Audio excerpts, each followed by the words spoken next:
Unified welcomes you to the following presentation of the Midwest Esports Conference. Here at the MEC, we partner with schools all over the Midwest to create premier gaming experiences.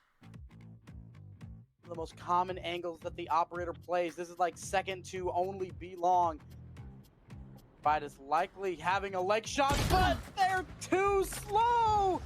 Hariri lands a perfect headshot. Laying in the damage, showing them on out. Going into A4, look at Sake. Laying in the middle, Sake? laying in the damage. Going in, revenge for their honey. No way! Way taller. Sake Wabe! Get the quadra kill! That was So it kind of sounds fun, so I'll give it a chance. And then we ended up playing in high school the next 2 years together. We've been playing ever since. So he kind of taught me the game. We've been playing on a team since then, and then now we're in college, so we can't play together anymore. We do love all the players, even the ones we shit talk. We love you all. We love you all. Body Pluto looking for the plank. Trickster waiting, maybe looking for the steal. Pluto has his engage. The scatter of the weak comes through. Watch Levi though. Levi hasn't been touched just yet, but the damage is coming through. The melt line gets melted. Jinkwall on a killing spree, and all of Ottawa goes down. Why? Those don't go in. It goes off the sidebar. Starting to come out, the flash is popped. The Rolling Thunder is utilized to perfection. And now it's all on Thiessen, but Thiessen just keeps on going.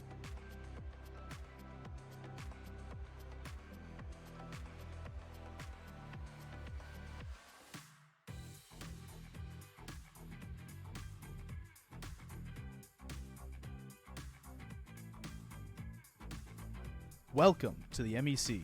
Enjoy the show. Hello everyone and welcome to the MEC playoffs. It is time, round number 1 here on this Monday night. I'm super excited that you guys are joining us for the stream. My name's Mac Dewey. Joining me in the booth for our doubleheader is none other than Shibby. How are you doing, my man? Doing good. Could not think of a better way to spend my Monday than casting some good old unified MEC action. Doubleheader, like you mentioned, 2 of our top teams from last year, our 2 CLOL representatives from last year, are each having their respective playoff matches. The Ottawa Braves and the Grandview Vikings will be taking on both Drury Esports and Briar University. And I think the story of this season, if other people talk about it, is that last season we had a very top-heavy kind of league. We had a very top-heavy regular season. But this time around, the league's looking a lot more competitive. Absolutely. Purdue Northwest took first, right? GVU is not even necessarily in the top 2 right now. No, they are not. If you take a look on your screen, we've got the wonderful playoff graphic displayed. Our 2 matches tonight, the ones in the middle, but outside of the middle are our top 2 seeds. Purdue Northwest at the top in Ohio Northern. Despite losing last week, no move it video, unfortunately, but we're going to keep persevering. We'll see. We'll talk to King Julian hopefully at some point during the playoff run. It will be interesting, Shib, because as you mentioned, it's a lot closer, and I'm really excited to if you look at A7, A8, the semifinals of winners should be really exciting.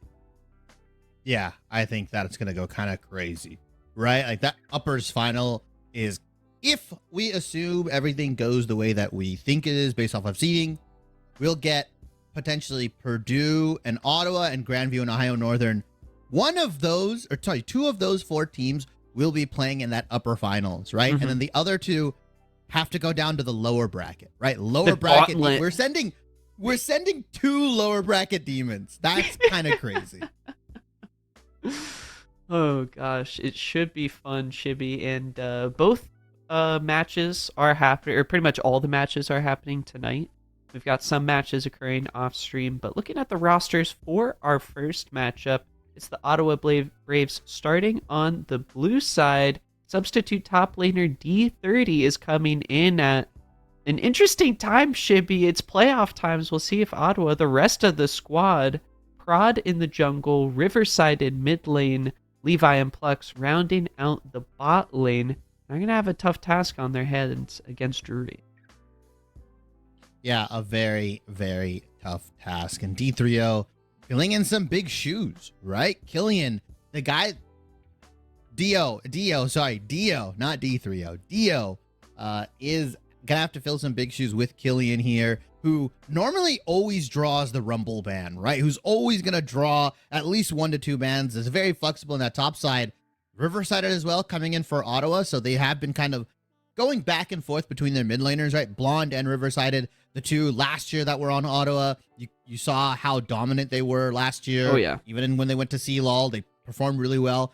Levi still in that bot lane, and then Plux, the new addition this year, along with Prod, have proven to fill their shoes pretty well, right? Trickster and Coda are out or were removed from Ottawa Braves or went on to different opportunities.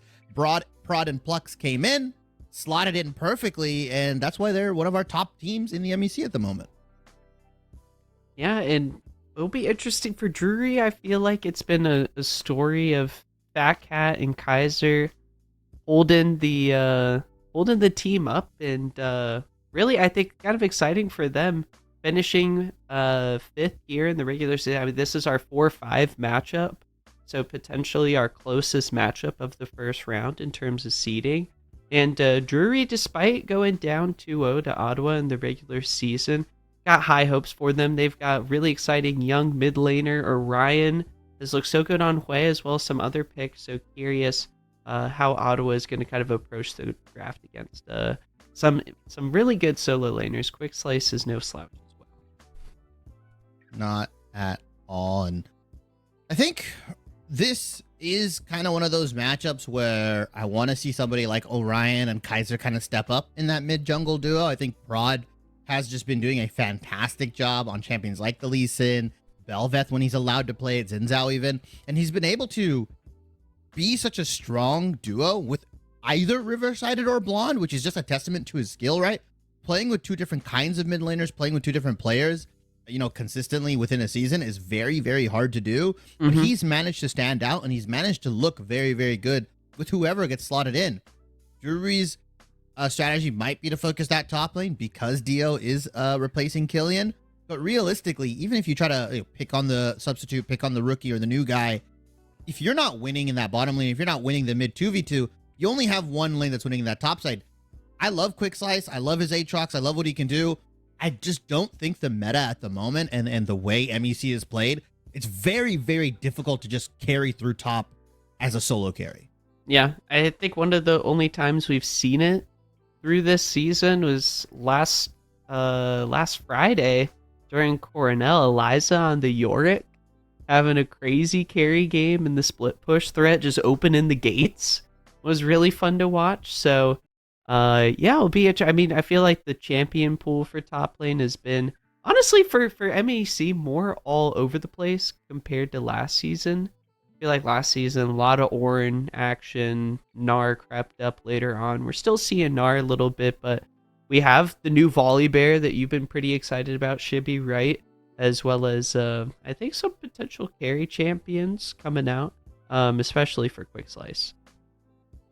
Yeah, Volley Bear flex pick as well, can go into the top lane, can go into the jungle. Two different builds, two kind of different functions, you would argue as well, right? The tankier top lane version is just a monster, cannot die, is way more frontliney. While the jungle variant, he builds like Sundered Sky. He also goes tank, don't get me wrong, but he does a little bit more damage, right? I'm not going to say a bruiser, but he's not as tanky, right? So you kind of need to supplement him with something else, either another tank in the top lane or a tanky support like the Nautilus, like the Rail, something to help him out. Whereas that solo Volley Bear top can kind of function as your only frontliner if he gets ahead, if he's allowed to build things like the Unending Despair, the Fimble Winter, that kind of stuff, where he's just allowed to kind of function as this like massive item cooldown, tanky, drain tank kind of guy, and he can just kind of absorb as much pressure as possible. He has a ton of effective HP in that top lane build, and I'd love to see some of the MEC bring it out, because I think we've only kind of seen him in the jungle.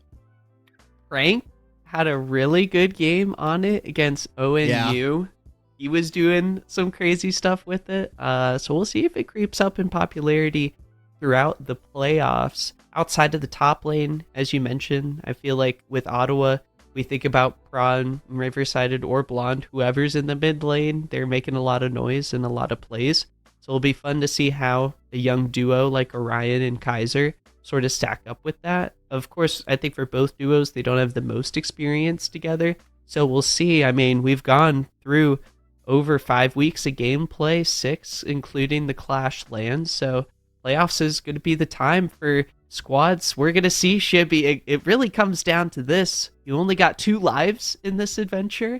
And once those 2 lives are done, you're out. And so we'll see which teams are going to be hunting for a deep playoff run. Of course, we got that loser bracket. So double elimination, we'll see. Some miracle runs are certainly possible. As Shibby, I mean, it's already the start of March. I feel like the year has already kind of flown by, but I think it's time for March Madness to begin. Yeah, I think so too. And it's kind of quick how this season kind of went by, right? I can already go back to week 1 and like think about everything that happened, all the craziness and wackiness. And we're already into the first set of playoffs. We do have that 2-week break after today. So all these matches will kind of decide who's in that upper bracket, who's in that lower bracket. But other than that, yeah, we go on a 2-week break because, you know, everybody's got to have spring break. I love it. I'm pretty sure the players will be happy. ONU specifically will probably be really happy that there's a 2-week spring break and we get to see all these teams compete here. Having that 2-week break is kind of cool too, because it gives you an extended period of time to prep for your next opponent. And that's where, you know, coaching staff comes in, the players, right? What they're practicing. We could be on a whole new patch, right? From this playoff match to the next one, we could realistically be on a completely different patch. And there might be a bunch of things that crop up. Volibear might get nerfed, right? Who knows realistically what's going to happen. So there might be like a lot of cool stuff ready to go for that next round of playoffs. But we are going to head into the draft very, very soon here. And this matchup between Ottawa and Drury, Mac, I talked about what I was looking for, right? With the mid-jungle duo. Are you looking out for any other picks other than maybe the Volibear? The picks, I could kind of go either way. You know, Prod, River-Sided, they're going to be looking for early game aggressiveness. I'm curious. I feel like that plays pretty well into what I feel like for Orion is a dominantly mage pool for the mid lane. And I feel like Twisted Fate might be a really big contested pick. That could also just be banned away since it's such in a good spot right now. Overall, though, I'm curious which of these bot lanes are going to pop off. Plux, I feel like, has had some really good games on engaged champions. Fat Cat, Notable Recon.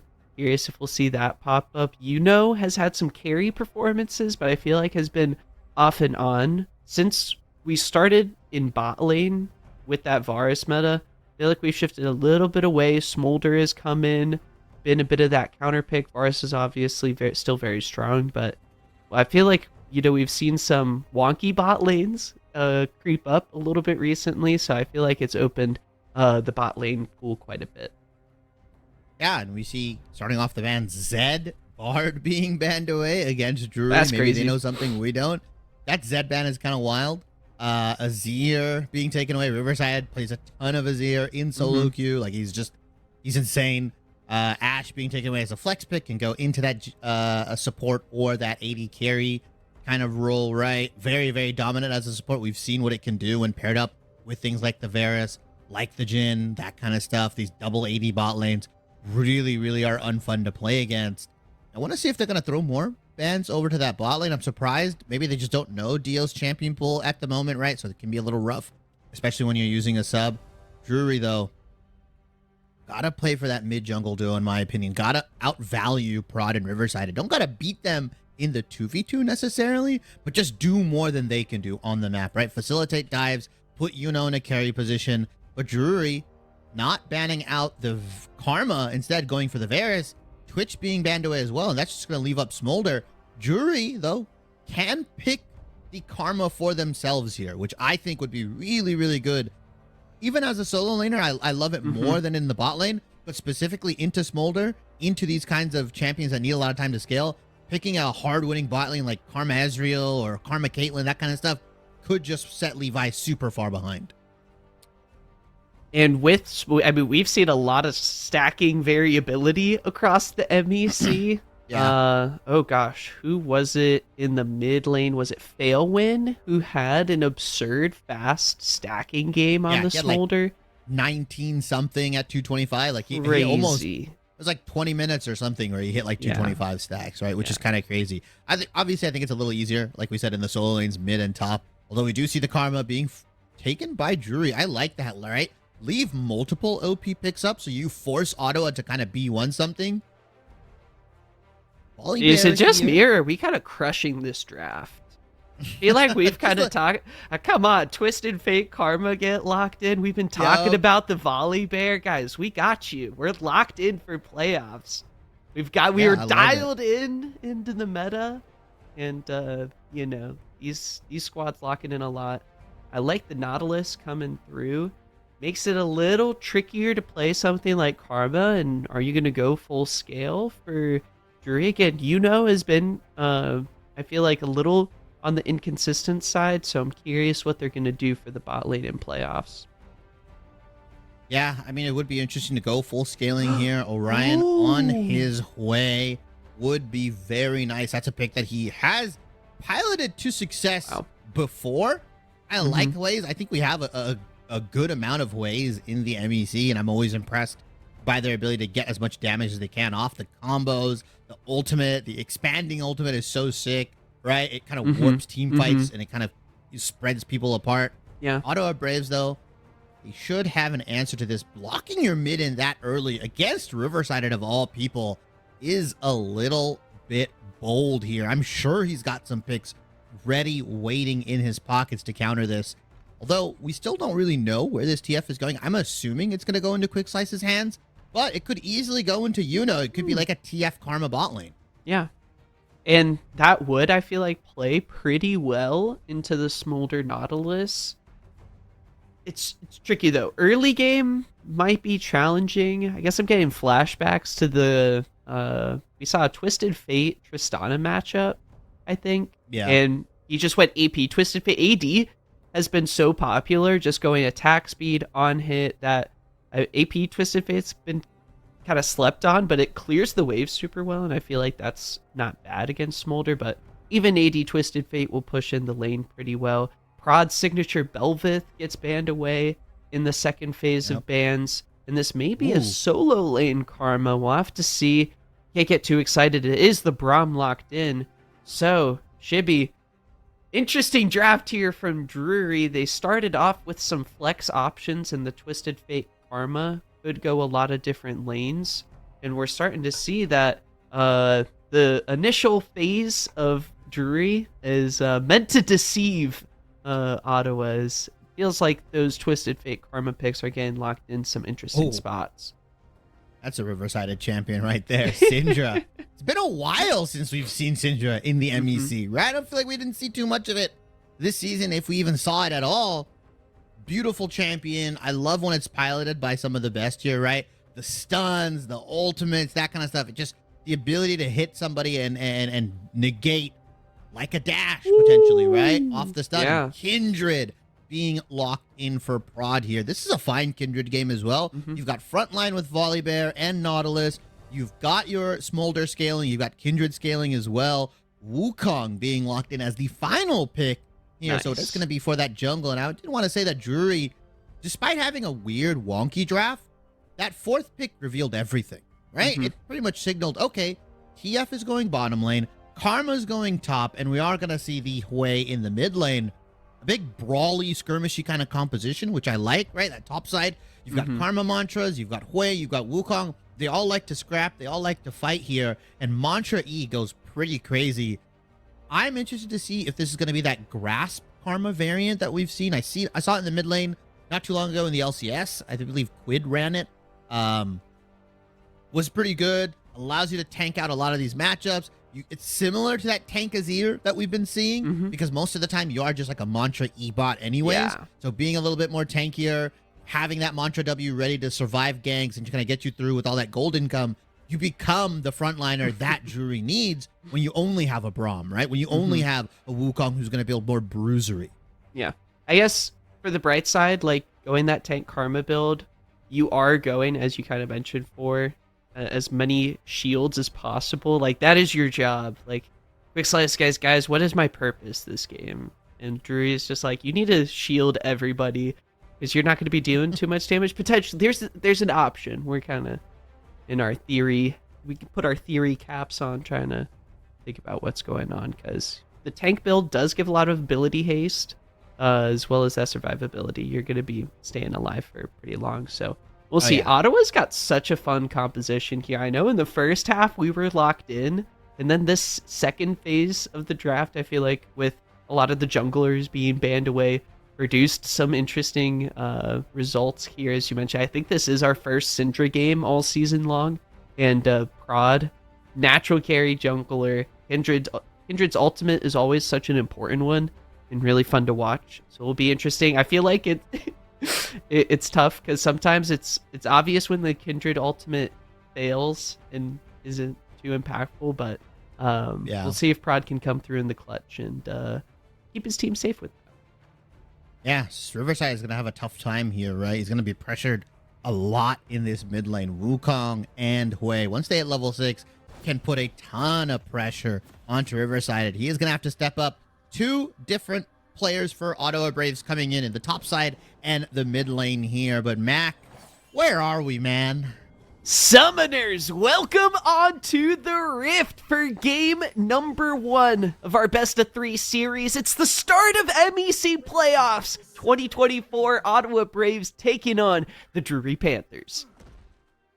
And we'll see if Drury fancies a potential late invade, right, with Braum. We've been seeing a lot of teams kind of with Braum comps. They won't invade right off the rip like you will see typically, right? Oh, we have Braum. We can just win any level 1. Of course you can. But with that knowledge that you can win the level 1, why give it away so quickly? Instead, go into a late invade, figure out where Prod's starting, and just kind of whittle them down here. As Riverside on his master's program in applied psychology. It's actually from Temecula, California. That's kind of surprising. I'm also from California, not Temecula, but still. That's kind of crazy. He's all the way over there on the other side of the country. Hey, East Coast ain't too bad, Shippy. We got some things going for us. And yeah, it'll be fun to see. He's got the mind games ready.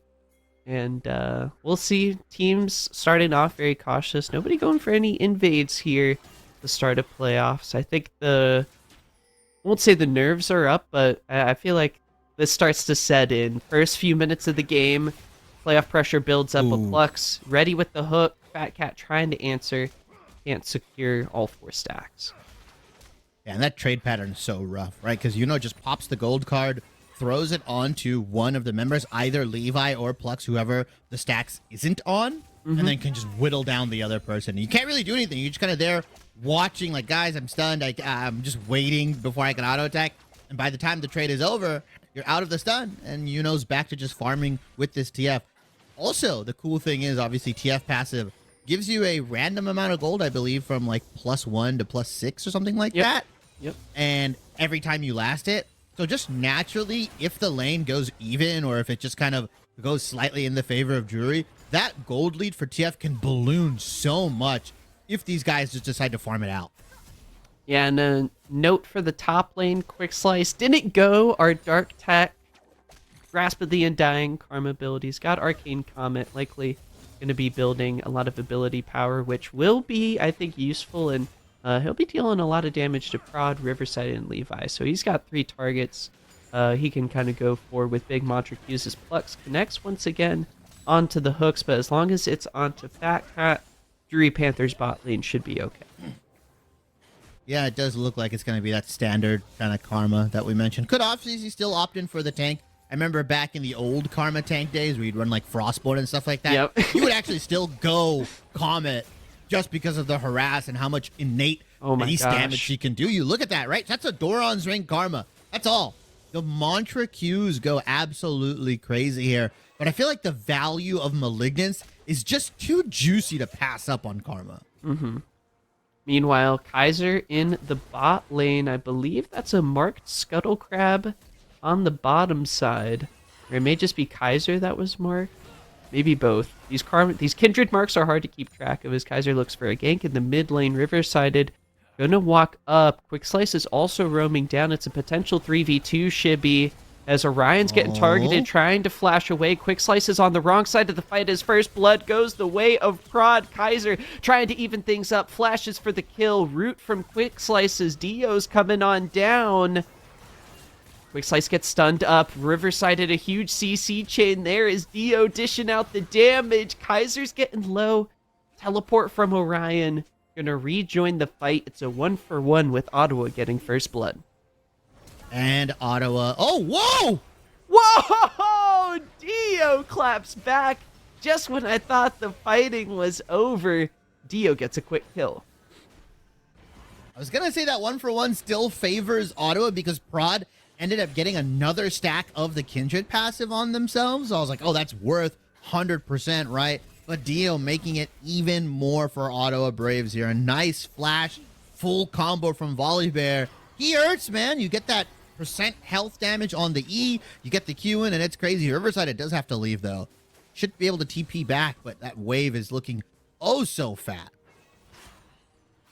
It feels bad every time you see one of those. I feel like it hurts inside a little bit. I'm like, oh my God, I know that feeling, man. It's tough. You just got to watch it as the turret mows them down one by one. But the Void Grubs are up on the top side. It's past the 5-minute mark, and it looks like Prod is going to be able to pick those up without any contest. And I know for Dio, the first few minutes the lane were tough, but I feel like that early kill is just what he needed to get through this early game. Yeah, and that top priority for Dio after that kill is going to be really, really nice, right? Shoving in the karma, not just getting whittled down by all the Qs. Ottawa does end up getting the full 3 stacks of grubs. I have been seeing some interesting stuff where players will do like 2 and then just leave. They'll just leave the 1 there. Kind of as just like a, hey, you know what? We don't actually prioritize grubs. We just want to make sure that we can get the 4-2 split potentially. And leaving that up can also play mind games against the enemy jungler, right? Because it's like, oh, he hasn't taken grubs yet. I don't need to like prioritize drag. And then you go there, take it yourself. There's only 1 left. It's a lot of weird stuff. Tempo as well and everything like that. But Ottawa Braves will end up taking the full 3. They're up 1,000 gold at 6 minutes. Super, super nice for them, especially on a composition like Smolder, like Kindred, who do want to scale, who do want to have their own methods, right? The Kindred marks, the dragon stacks for Smolder here. They don't really want to fight super early. So having that 1,000 gold lead in the pocket gives them a little wiggle room. Meanwhile, Prod knew the vision was not there on the top side, tries to gank Quick Slice. It doesn't work out. Shibby, the Karma is able to slip out. It actually opens the door for Drury to try and pick up this dragon as Levi and Plux looking for a trade. Low health bars. Right. Fat Cat trying to flash away, and he actually gets burned down from the Ignite.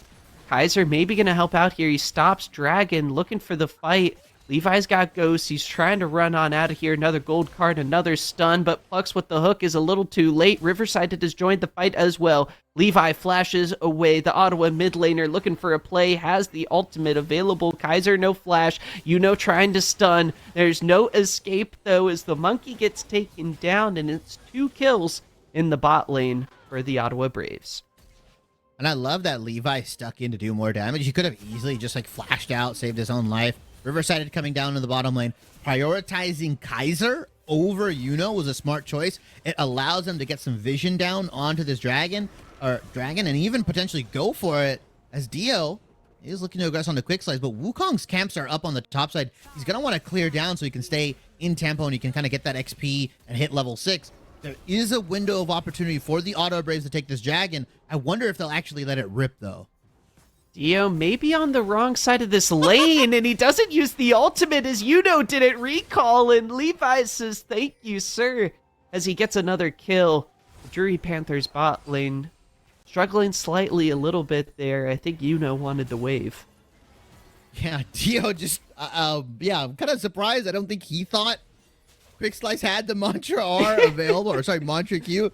Gets hit by it. I was expecting the ultimate to come out trade for trade here. Instead, eats that. He's going to try to help out his jungler, at least get some vision onto Kaiser as we swap over to the gold right now. 1.5k total lead for Ottawa Braves, but you see where it's all sequestered at right now. Levi, 3,400 to 26. And then we also see a little bit of that lead onto Riverside at 700 up on his counterpart. Both the mid and jungle of Ottawa Braves really kind of keeping that gold lead for their team, and that's the right members, right? Syndra and Smolder, gold leads. They're gonna hit their power spikes. They're gonna hit their item power spike sooner. That's really, really good for Ottawa because that allows them to start skirmishing a little earlier. The Ottawa junglers on the bot side. Yuno's ultimate's going to catch it out. Double stun with the gold card. We start to see the Braum Twisted Fate duo do some work as another stun looks to connect there. Plux is getting locked down. Orion with the roam trying to dish out the damage. There's the ultimate and goodbye. Plux, the shield survives. Drury Panthers, the ultimate from Braun. Plux is going to stay alive, my eyes. Plux finally goes down. The impossible save just doesn't quite work. Flux eventually does go down.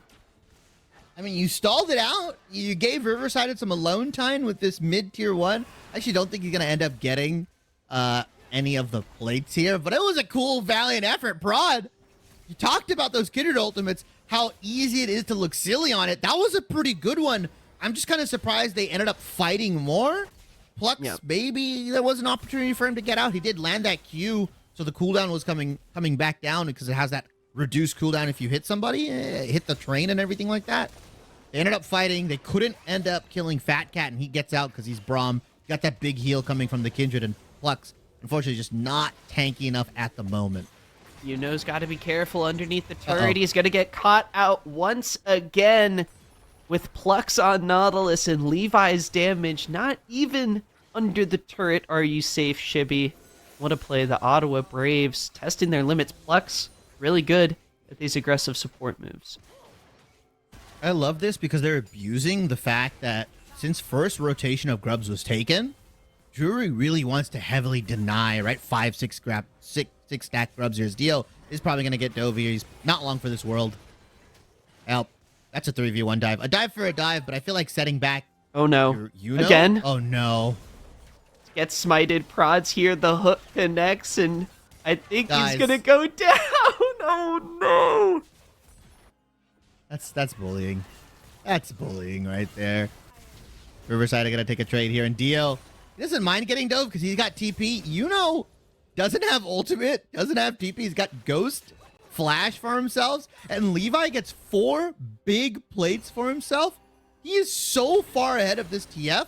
Like, I don't even know when Yuno's actually going to be allowed to participate in some of these fights. As Riverside gets a massive kill in the mid lane. You blink and you might have missed those plays in quick succession. Ottawa, they grow their gold lead to 3,000. And Shibby, you talked about where all of the gold was sequestered. It is Levi and Riverside looting the map and coming out with a big advantage. Essence Reaver complete. Riverside also with his first item online. We take a quick stack check as Plux looks to make a play on the top side of the map. Quick Slice does have it warded as he's built up a 2-level lead over Dio. And I'm just not convinced that TF bot is good, right? AD TF bot, I can't. It's not for me. His top lane does get ganked. Quick Slice, the heal doesn't come through in time, and now it's Levi potentially getting dove. Fat Cat connected on the Q. Kaiser's stuck. It's a 1v3 situation. Prod came here for backup. Kaiser looking for the kill on Dio. He's only going to find the claws up in the top lane as Dio with 2 kills moves up to 3-2-0. Coming back a little bit. And Levi is unbothered, right? Not pressured at all. There's no risk of a dive from Fat Cat and Yuno the same way it was from Levi and Plux, right? You just can't do it. The wave clears too much. Getting those autos off, trying to do everything. It's tough for Yuno considering he's far behind as well here. He just wants to farm. He just wants to get plates. Ottawa Braves counter the play in the top side or counter the counterplay from Drury there. And they're able to get so much more. That 1.5k gold lead that we talked about not even a couple minutes ago has now ballooned to nearly 4,500 here. And every member on Ottawa is eating, as you can see, across the board. Even the support's got a couple kills. Yuno not using the ultimate, a little delayed there, wanted to grab a bit of the wave, but he's underneath the turret and taking a whole lot of damage as Levi's just gonna mow him down. He's getting those stacks, Shibby. He was at 140 a few minutes ago, probably over 150, as the Ottawa Braves continue rolling in the bot lane. Oh, we'll see. He's actually at 140 right now. My bad. So that's not bad. I mean, 14 minutes, 140. Okay, considering it's bot lane smolder is a little bit rougher. Dio though, doing fine, right? Like, I know we talked about Killian being missing, not being able to participate as this dragon does go down, and a fight, another skirmish from Ottawa. They're not done. Flux, a great ultimate to knock up both Fat Cat and Kaiser's forced to flash over the wall. It's another hook, though, as Plex continues making plays on this bottom half of the map. How many? He's been hitting these hooks constantly as we hop into a bit of a pause. Timeout! Panthers, take a timeout. We need a break. Of course, we don't know officially if that's why the pause happened, but that, in my mind, I like imagining the coach just being like, I can't watch this anymore. All right, we gotta pause the game. All right, guys, lock in. It is a bit of a pause right now, and you talked about it, right? You called that out super early on. Plux had some massive games before. I mean, he's just been facilitating around the map beautifully with Prod, right? In the top side, we saw him roam for the gank. Hey, we're relieve back. some pressure for Dio, and we're back here. Short pause. We also saw them facilitate dives with just Levi and Plux in the bot side to bully out Yuno. I've been really, really impressed with Plux, and once again, Ottawa have themselves a really good support. Just like last year, Coda did his thing. Plux filling in those shoes nicely.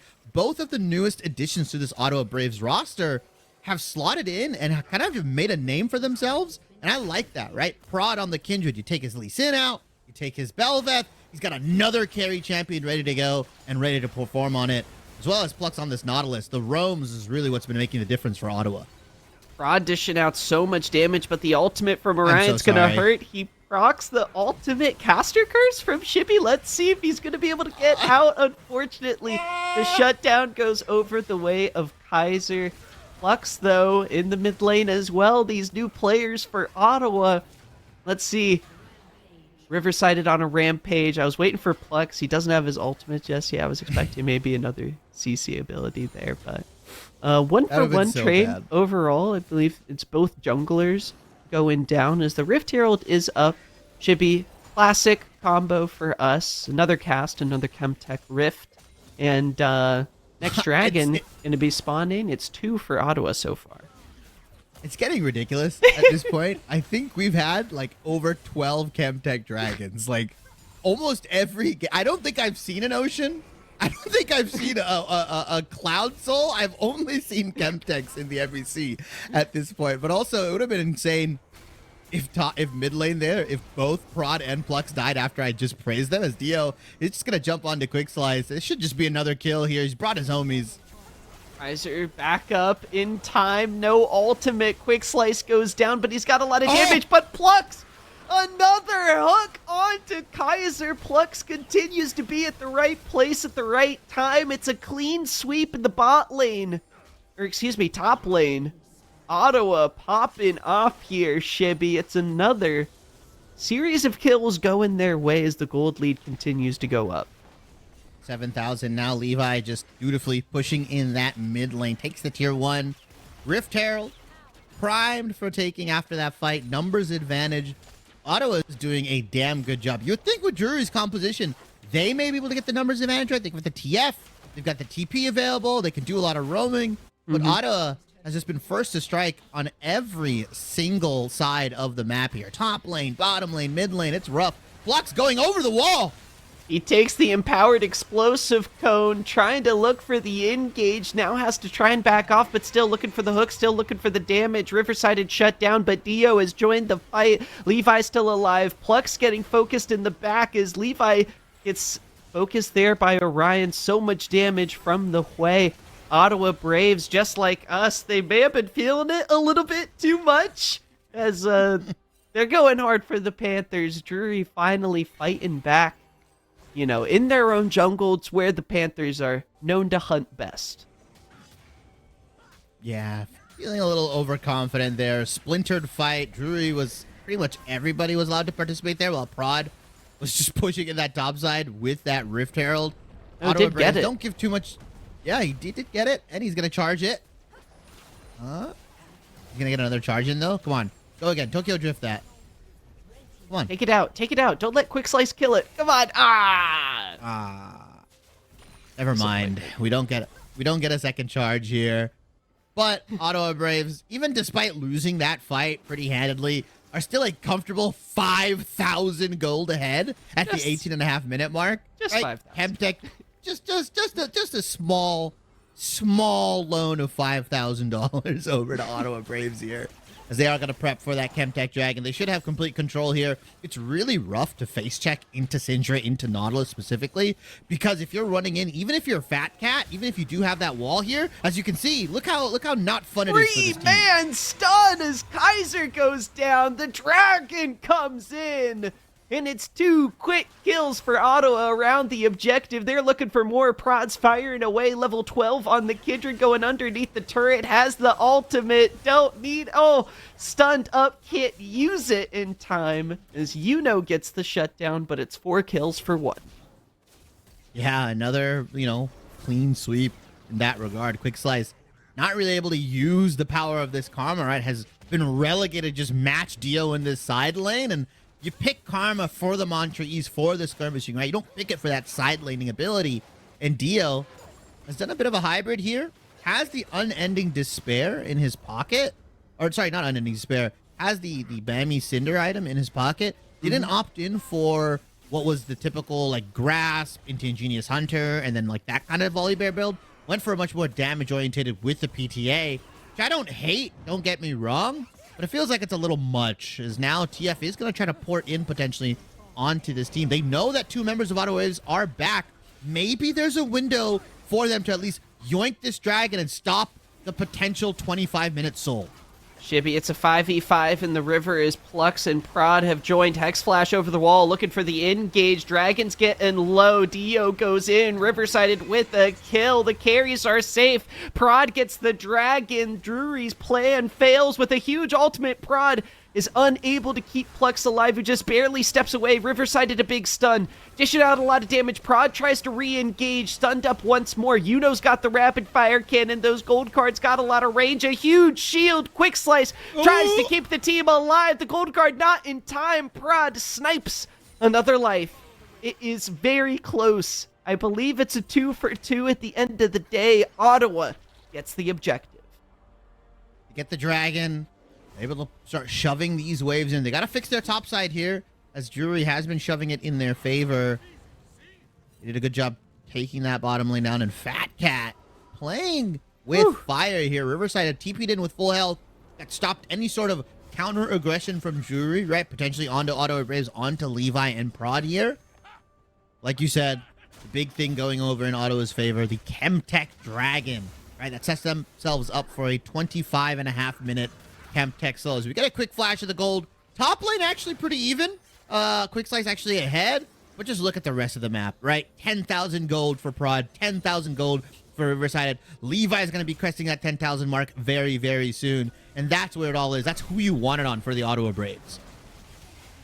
Prod and Plux, the duo, new to Ottawa, sticking together in this one. The Nautilus Kindred working really well in tandem. Drury Panthers trying to group up around the Baron. Dio is in the bot lane with teleport available.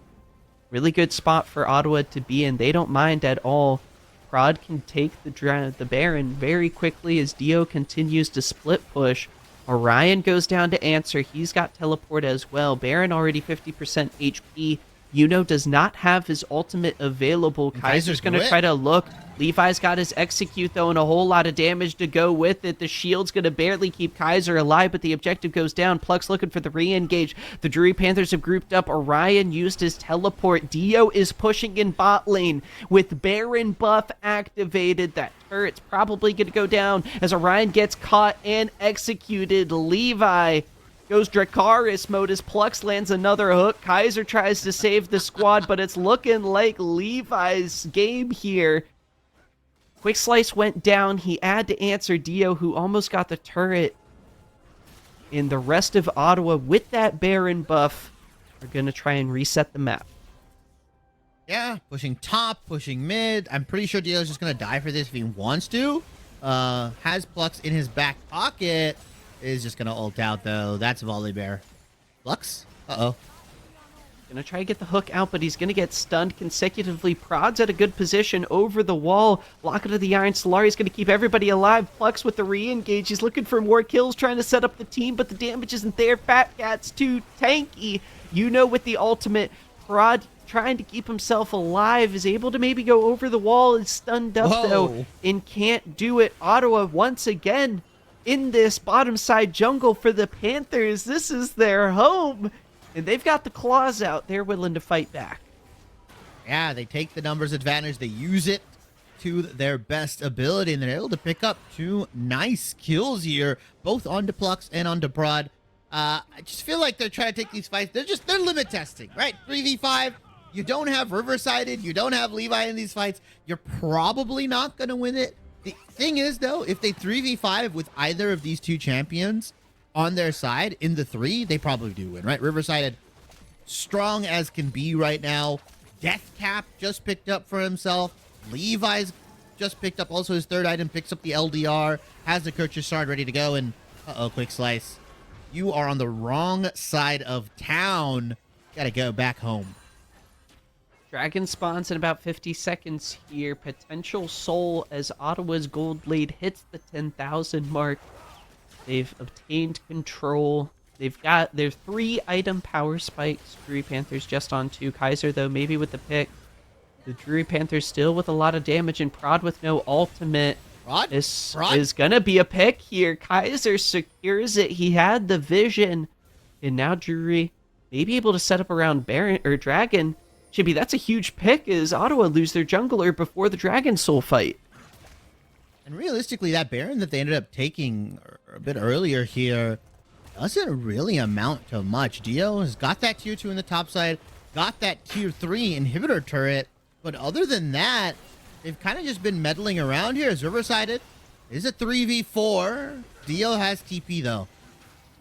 Let's see. Drury looking for more aggressiveness. It's going to be a pick there onto Plux. Levi's got his executes though, and it's a lot of long-range damage from Levi and Riverside. It makes it tough to approach. Prod has respawned. Dio continues to push, but Drury Panthers with they're able to melt down the dragon and pick up their first of the game.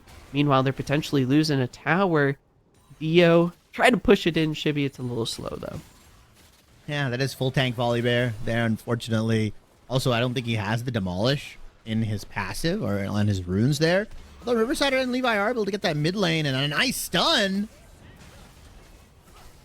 Ultimating in. Riverside might get stunned up here.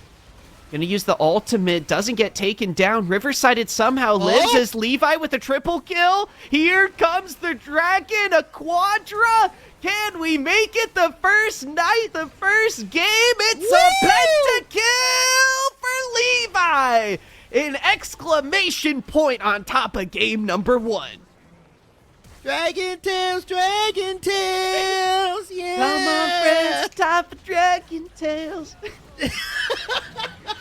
Levi on the smolder, going buck wild on the champion, 11, 1, and 9, and Mac Dewey, I don't think this guy is going to get it again this whole playoffs tournament.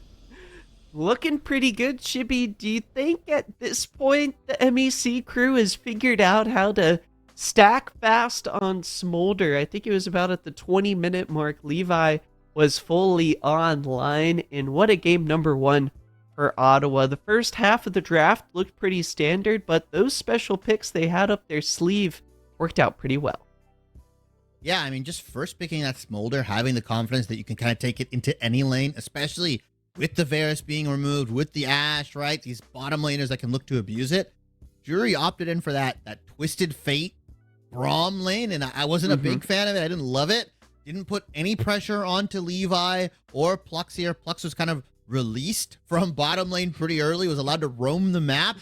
Yep. Levi had no pressure there, was easily able to stack it up, and you don't really need to stack minions if you can just stack the champions, right? Was hitting a lot of good W's to get kind of past that stagnation that we'll call it around that like 14 to 16 minute mark. Yeah, hit the execute and just ready to go. Levi has been very impressive. I think he had another Smolder game earlier this season where he like got a pentakill or almost got a pentakill again. Just has been a really good champion for him. I love to see that from Levi, a player that's been in the MEC for a bit, as an AD carry, adapting, picking up 2 champions, and just dominating on them. Yeah, really love to see it. Hoping that the Ottawa fans are ready for some more action. It's a best-of-3 series. We got more coming your way. The Drury Panthers might be down, but they're certainly not out. Excited for playoff action. And this sort of time of year, Shibby, it reminds me we're on the road to the MEC Finals. If you want to see the players live and experience the MEC for yourself, you should come to watch the MEC Spring Championship at Unified Gaming Fan Fest at Illinois College on April 6th and 7th. Use the command in Twitch chat !Spring Championship to follow the link and get your tickets to join us there. We hope to see you. We're going to hop into a quick break. We need a bit of a breather after that one. Intense game number 1. We'll be back with game number 2 in just a bit.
Position? I'm the jungler. Jungler? Awesome. Nice to meet you. I appreciate it. First question I have. Versus online competition, what gets you so excited about LANs, and what's the best part in your opinion? Honestly, I think the kind of being able to hear teams talking shit across the board, it gets me a little pumped up because I'm like, wait a minute, you're saying this to my face? And it's also more of a human element, when you're sitting in your lab by yourself with your team, a little scattered. Yep. It feels a little less serious almost. Yep. And when you're in person, when you're seeing each other, when you have everyone set up in a kind of coordinated way next to each other, it feels more like a real competition instead of a game of solo queue. Yeah. All right. Nice. Second question then. We're gonna put you on the dev team. All right, at Briar Games, and your first job is to bring in a totally new IP or a real life person, and they create a new champion for League of Legends. Could be a character from another game, could be a person, could be anything. What are you doing day 1? That's a hard choice. I know. I feel like League doesn't have enough kind of how do I put this?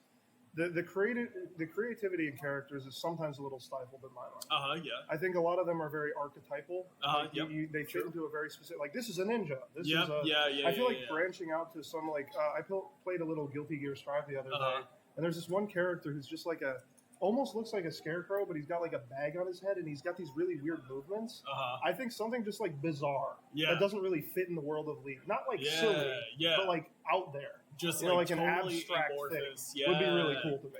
Because I feel like it wouldn't fit any of the archetypes that exist in the game. Yeah, anything inspirationally that comes to mind. I mean, Guilty Gear would be. Guilty Gear was the one thing I was thinking of right now, but some of the Eldritch themes and stuff I would think would be really cool. We have a little of that, but not a ton. We had somebody yesterday say the Lich King. That would be awesome. Yeah, that would be bad. Something something like what's this Lovecraftian would be cool because we do have skins like that. Yeah, true. But we don't really have many characters outside of maybe Fiddlesticks. Yeah, possesses that. Yeah, it would be cool to me. I'm a big fan of horror or not horror necessarily, but big astral type stuff. So I think that would be cool to have in the game. The MMO comes out, you're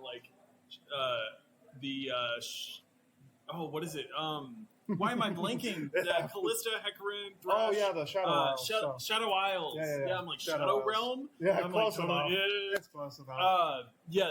I mean, you're gonna be there like manning Shadow Isles champs. I'm a Viego. Yeah. See, I love Viego. There you go. So, like, Easy. Exactly. Easy. All right. Last question. Then. Of any of your teammates, who is most likely to go viral, and for better or for worse, why?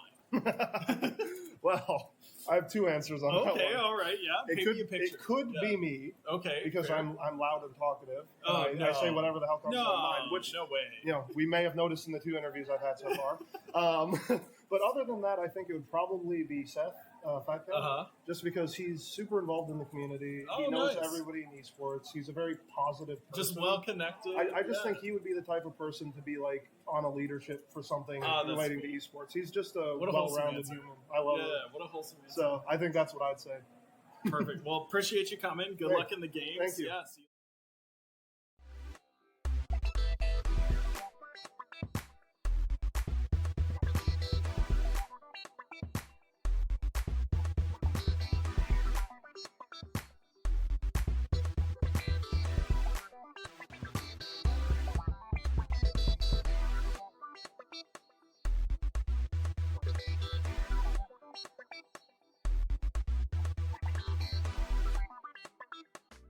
Hello everyone and welcome back to our continuing coverage of the MEC 2024 playoffs. Thanks for sticking with us as we continue on in our first series of our Monday night doubleheader. It's the Ottawa Braves taking on the Drury Panthers, and Shibby, the Braves really showed up in game number 1. Levi with the pentakill is the cherry on top of a dominant performance. I know, just massive, like you said. 11, 1, and 9, I believe, is what he ended on Smolder. Just a crazy game from Ottawa altogether, right? I mean, every single lane, other than maybe Dio in the top lane, although he was in a losing matchup, right? Karma versus Volibear. You're not expected to win. He actually ended up going even relatively with the help of his friends here on the top side and specifically Prod and Plux coming in to help. But yeah, everybody on Ottawa just had a game for themselves. Riverside on the Syndra, really good at neutralizing the way, really good stuns to kind of disengage and dissuade Drury from pushing anymore. Prod got some really nice stacking done early on, right? The Kindred stacks, we didn't really get to take a chance at the marks, but I believe he was at like 7 or 8 after everything was said and done, and he was just doing a good job on the Kindred, being aggressive, going for the right kills, marking the right targets, and just doing a damn good job here. And Levi and Plux, the star of that, I mean, obviously was Levi later on, but I think Plux just being everywhere he needed to be. He was bot lane, he was top lane, he was mid lane, he was roaming with Prod hand in hand, and they just worked like a very good duo together. Yeah, and it was systematic from Ottawa, right? Plux knowing his limits underneath the turret, going for some incredible dives. And I think it sort of speaks to the difference we kind of saw in game number 1, where Levi was put in the same situations as being under the tower alone, very scary. Ottawa able to capitalize on those windows of opportunity, and Drury unable to execute on those tower dives. And so it led to Levi getting a big lead on and on top of that, Plux being able to roam across the map. The compounding effectiveness of this bot lane really helped accelerate this game out of control. Yeah, and I'm not a fan of Twisted Fate bot. I've seen enough of it, right? I've seen enough of it. If Ruler cannot do it in LPL on JDG, guys, if Tactical cannot perform on it on the Immortals roster, I think we just got to put it away. I like it in the solo lanes. I love Twisted Fate in the top side, in the mid lane. But I feel like in bot lane, the goal generation just isn't enough. The fact that you have to contend against 2 different laners and see how diveable you are, right, in that bottom lane when you're left alone without a support. It's rough, right? And I just feel like you can't kind of get off the same kind of abusive trading patterns that he can in that top lane, in that mid lane, and just kind of generate more goals. So he's that like auto-attacking master, right? Like he didn't really feel like he had an impact this game. The ultimate ports were okay, but they were already too far behind before they could have some meaningful impact here. At least if you're playing in mid or top, you can run down bottom, you can run down to mid lane if you're playing top lane, and get a nice TF gank off and coordinate with your jungler. Don't know if Drury's going to end up putting that out again, if they're going to switch sides here potentially, or if they're going to stay on the red side. But if you are going to leave up Smolder like that, I get it. You want to leave up some of the OPs. Leave Varus up as well, right? Don't ban out some of those lane counters that are good into Smolder and just give Levi a free lane. Yeah, because it kind of feels like, Smolder was the B1 pick. As soon as the Varus ban came through, Ottawa's like, wait a minute, is this free? Is this free lane a little bit? And so on top of that, you lose the Ashe. They take away Yuno's Comfort Twitch. Puts Drury in a little bit of an interesting spot. I think on top of that, keep in mind, they first picked Karma Twisted Fate, so a lot of flexibility that I wonder if you go into game 2 with the same draft plan, you can flex those options maybe a little bit differently. So a lot of options, and it makes for a very interesting game number 2 draft, I think, here. Who's going to be a trauma ban, Chippy, as you like to coin it? Is Smolder just going to be taken off the board? Maybe Varus is left open here. So the Drury Panthers with a tough task here. Are they going to be able to push us to a game number 3? We're in the winners bracket, the winners portion of the playoffs, so it is a double elimination format. So Panthers do drop this game too. They'll get knocked down into the gauntlet. Yeah, they'll go to that lower bracket here, and then obviously the winner will go into, well, I guess our winners quarters is what you want to really call them, right? It's going to winners semis? Winners semis? Yeah, winners semis, technically. Yeah, winners semis, and then, obviously that's what's going to happen here. Ottawa looking to kind of put themselves on a nice little winners semis matchup so they can go into spring break not worried about a thing, right? It's definitely different mentalities. If you lose it here, it's like, oh man, we come back from spring break and we're in losers bracket. We lose again here, we're out for the whole tournament. And it's rough, right? Because a team like Drury, they're definitely really good, right? Like they are on that top end of our bottom 4 teams, right? Like if you think about it. So if they get down into losers and everybody else, it's a tough road for some of those other ranked teams, right?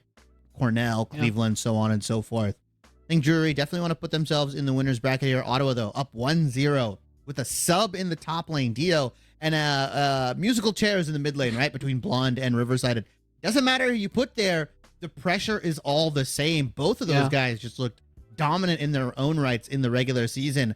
Riverside on the Syndra. I wonder if he's going to get that back again. It's a very Riverside champion. Don't know if they're going to drop the Azir ban potentially, because if you give that over, that's really rough. I want to see if Drury's mid laner here can pick up something like the Corki, maybe use that Karma flex like you mentioned to take that into the mid lane. I would have been completely happy with a TF in the top lane, a Karma in the mid lane, and then picking your bot lane something else and going for like a tank jungler. No Maokai here was kind of weird. Not something we see every day, I'll say, as we get into the draft, Shibby. It's finally begun. Same sides. Who's going to switch up the draft first? We'll see. It's always kind of what I'm watching for, because it's kind of like a game of cards where it's like, I got these bans. I want to try and set myself as best up as I can. Orion's Zed and Riverside's Azir, Fat Cat's Bard on the chopping block. Unfortunately, those cards just going to be quick succession.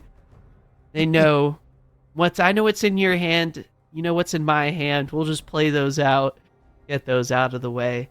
And here, I want to see Drury maybe ban the Ashe. Okay. This third ban, I feel like, is what Drury's going to switch up. Yeah, Ottawa doesn't really need to switch anything up, right? If it ain't broke, you don't got to fix it here. Drury, are they going to remove the Smolder? Are they going to leave it up, potentially, and run a Varus Karma lane themselves? Giving that over to Levi could be rough. They're actually just going to ban the Varus. I feel like you just lock Smolder here if you're Ottawa. Why not? B1 Smolder. Wow! Yeah. Is it R1 Karma is next? Who knows? Maybe Karma Volley for Drury. That would be a nice little thing here. Are they just gonna run it back with the Twisted Fate zero Karma? Trauma, Shibby. Zero trauma. Drury is unfazed. But again, that's what I was talking about before. Maybe some of the flexibility of these early champions. Drury's gonna mix and match a different combo. They liked the ideas there. maybe Twisted Fate, as you mentioned, maybe goes into Quick Slice's hands or Orion's, but we're running it back, Shibby. It's game number 2. Nothing much has changed so far. Salty run back? Are we actually getting a salty run back comp for comp? That would be kind of crazy. Bar for bar? Yeah, just go blow for blow, whatever you want to call it. Ottawa Braves here. Gotta lock in the volley bear. Why not? We've Dio seen had this an game. Excellent time on it. Are you sure we're not just running the game 1 draft prod, Hyper? Or is it not? We're not. This is not a rerun, right? This guys? is live. We're Monday? It's not Saturday morning cartoons. This is Monday, right? All right, cool. I just want to No make sure. reruns. No reruns. No reruns here in the MEC. Ottawa Braves, how are they going to round out their composition? Why not block the knot? Why not? Pluck Looked pretty was good a on madman. Yeah, what looked pretty good was all over the map here. Drury, now this is where they need to get a little wacky, a little weird, right? Please do not just lock Big in pick. like Big pick. the Hui potentially. Like I don't think that's it. You don't need to lock that in early. I think you can get. No, come on. There's so much more you could do here, right? There we go. Ooh. There we go. Eclipse Kaisa? Eclipse Okay. Kaisa time? I've seen the Yeah. Shibby, I've done my own venture into the dark Oh. web of techs. I'm with it. Kaisa's not bad right now, am I right? Yeah, I mean, there's a lot of different builds. You can go that Eclipse version that you saw. You can also go the 1,000-yard artillery cannon build, right, with the W. I think like Manamune, Luden's Crypt Bloom, I think is what people have been peddling, and it's just, yeah, it's disgusting. You can just never interact with it. I've also been seeing that Eclipse build that you go, you spike super hard early, right? It's like more traditional, I guess, quote-unquote, AD carry build. Yeah. Allows you to dive onto champions like the Smolder, right? Who don't have a lot of innate armor, innate defenses, right? You've seen a lot of Smolders. Sometimes they'll go 3 items and then they'll start opting in a tank, right? You'll see the Jack Show, or you'll see like Frostborn, and it's like, oh my god, he's so squishy, he just needs to survive. Because the idea is you just need you need Smolder for that passive, that execute, and at that point, any more damage, getting the execute off faster isn't really the idea there. You just want to try to get to that execute point while you're still healthy so you can keep following it up here. As Drury are going to potentially lock in another support pick, I would say, actually. I don't know if this Karma is actually going bot lane. I want to say Orion is going to be piloting it this time in the mid lane. I'm more of a fan of Karma in the mid. We are going to see that Leona. Kaisa Nautilus is the typical lane that you see, but instead we're going to get Kaisa Leona. Similar function, right? You hit the solar flare on the Leona. Kaisa dives in. Smolder should be dead to rights here. So that final pick is going to be rounded out for jungler here. And Kaiser wants to see what he's up against before he's comfortable picking anything here. And Maokai could be really nice, right? Has not been banned out. Very good low utility tanky jungler. Allows for disengage, especially into things like the Volley Bear, the Nautilus, and the Yone being blocked up. Yeah, I would. This is a Maokai game, as Vigar is going to get picked for Riverside. My, oh my, Ottawa have slotted Volley Bear into the jungle and have chosen violence for game 2. I think the Ottawa fans who have been talking about Dio's the GOAT and Dio maybe getting a penta, this might be the game for Dio to get a penta. As the compositions are rounded out, Kaiser going for Vi in the jungle. Yeah, Dio with the Yone on a completely different look, right? They gave him the reward. All right, Volley Bear jail is fine. Prod, now you got to go in. You get your Volley Bear game in. Dio now on a completely different champion here. And a lot of responsibility on his shoulders, right? A lane that needs to win has a pretty toxic trading pattern, in my opinion, right? Despite whoever he goes against, goes into the tethered form, hits you with the multiple Qs, gets a shield, dashes out. Oh, and he's going to tether back, and you can't even really do anything about it. This Vi pick, though, from Kaiser, very interesting. They're kind of like full augmenting into that dive aspect, right? You run the Assault and Battery or the Cease and Desist. You have Quick Slice TP in. You have the Kaisa diving in on the backline. So you've got 3 members all on one goal. And Orion, all the meanwhile, is looking to Mantra E them up, looking to give them a shield before they dive in. I like this from Drury. It's a pick composition in of itself. But it's like, who are you going to pick off, right? Is it going to be Riversided? Is it going to be somebody like Dio? Is it going to be Levi, right? Riversided has a lot of good self-peel tools for himself with that cage. Levi also has the E that allows him to go over terrain and all that stuff. Dio, the tethered form, the dash out. Like, the pick composition is good, but I feel like you have to over-invest a lot from Drury, and that might not be the move, especially if you're overloading maybe topside or bot side while an objective is up. Yeah. It is, in my mind, a tough composition to play because it requires a lot of decisive shot calling for plays that aren't as obvious, right? Because with team fighting compositions, you say they're grouped. I'm going to hit a lot of them with my ability, and they're going to die. But for Drury, with this composition, their focus is on the single target. Fat Cat's got some team fighting potential. But, I mean, Kaiser's ultimate, Quick Slice's ultimate. We'll see if the Panthers are up to the task here in game number 2. Summoners, welcome onto the Rift as we continue our MEC playoffs action. Ottawa looking to take this one home. In game number 2, the draft started off pretty darn similar compared to game number 1, but it's a totally different composition here for the Panthers. Let's see if these adaptations come through in the right way. Ottawa, the game 1 nerves are out of the window. They're going for aggressive plays here. Plux flashing, finding the hook, picking off right where they left off in game number 1. Quick Slice uses both summoner spells trying to get on out of there. He barely survives. And Prod started Q on Volibear as well? That's rough. The man will need a very hard leash. That is the worst ability to start for jungle here. I get what you're trying to do. Quick Slice, no sums in the top lane, allows Dio to go for a very aggressive lane here, right? Can punish him super early. Fat Cat, and you know, with that aggression that they saw from Ottawa in the top side, they are going to take sole possession of that tri-bush in there. And if Levi and Plux don't go the safe way, if they run through there, they will lose that level 1 because it's Hail of Blades, Kaisa. Specifically, right? That's a lot of stacks going in. If it goes on to Levi, if it goes onto Plux, both of them would be taking a good chunk of damage here. Let's see if they end up actually going the safe way. It's tough. Again, Shibby, you said it. Prod's off on a rough start. They left out of the bush. They did go that way. The Yuno and Fat Cat not looking for the hyper aggressive. You know, it's a little risky going for that move. Don't know how it's going to go. Plux can hook. Get some CC down. Meanwhile, they're going to be looking to get that level 2 advantage early. And it's actually critical here for this Drury bot lane to get ahead early. And especially, I mean, Levi playing Smolder, you don't want him to scale up. How well can they succeed in the early game? Level 2 first, it's a good start. Ottawa, they know what's up. They're going to have to bet. And Orion now on this Karma, going to be on a little bit more of a gold generation. Is going to allow him to kind of affect the map more as well, right? For these skirmishes, whether it is Dragon or early Grubs, Rift Peril, that kind of stuff. Mantra E is so strong in the early levels.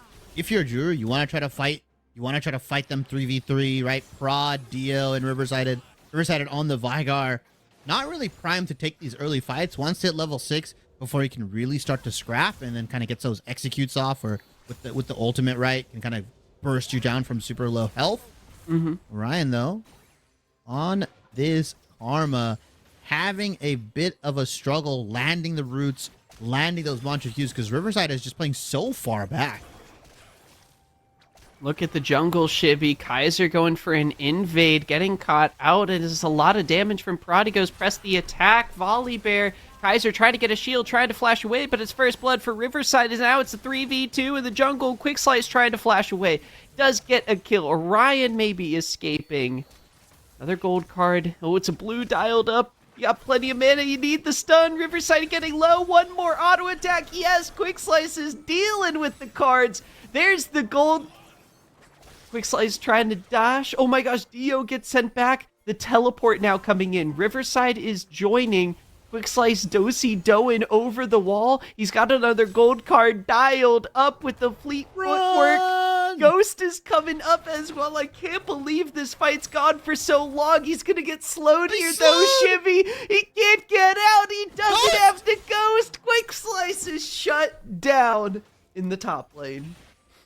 What a fight. It lasted for a minute and a half, and you saw the skirmishing power of Drury.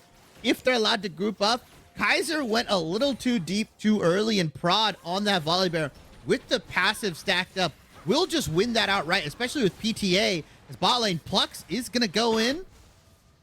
Oh, he's actually going to walk right out. Fat Cat locks him up, stuns him up, gets a whole ton of damage. I thought maybe there might be a return hook potentially, but smart on them. Levi's just not strong enough on this Smolder just yet. But we saw the potential of that Drury top 3v3, right? If Kaiser lives a little longer, the Mantra E's come in. Quick Slice just whittling away the life bars here, but Prod's back. Quick Slice has got Ghost, Chibi, but is he fast enough? He can't outrun Lightning like that. Prod comes in. Ciao. God.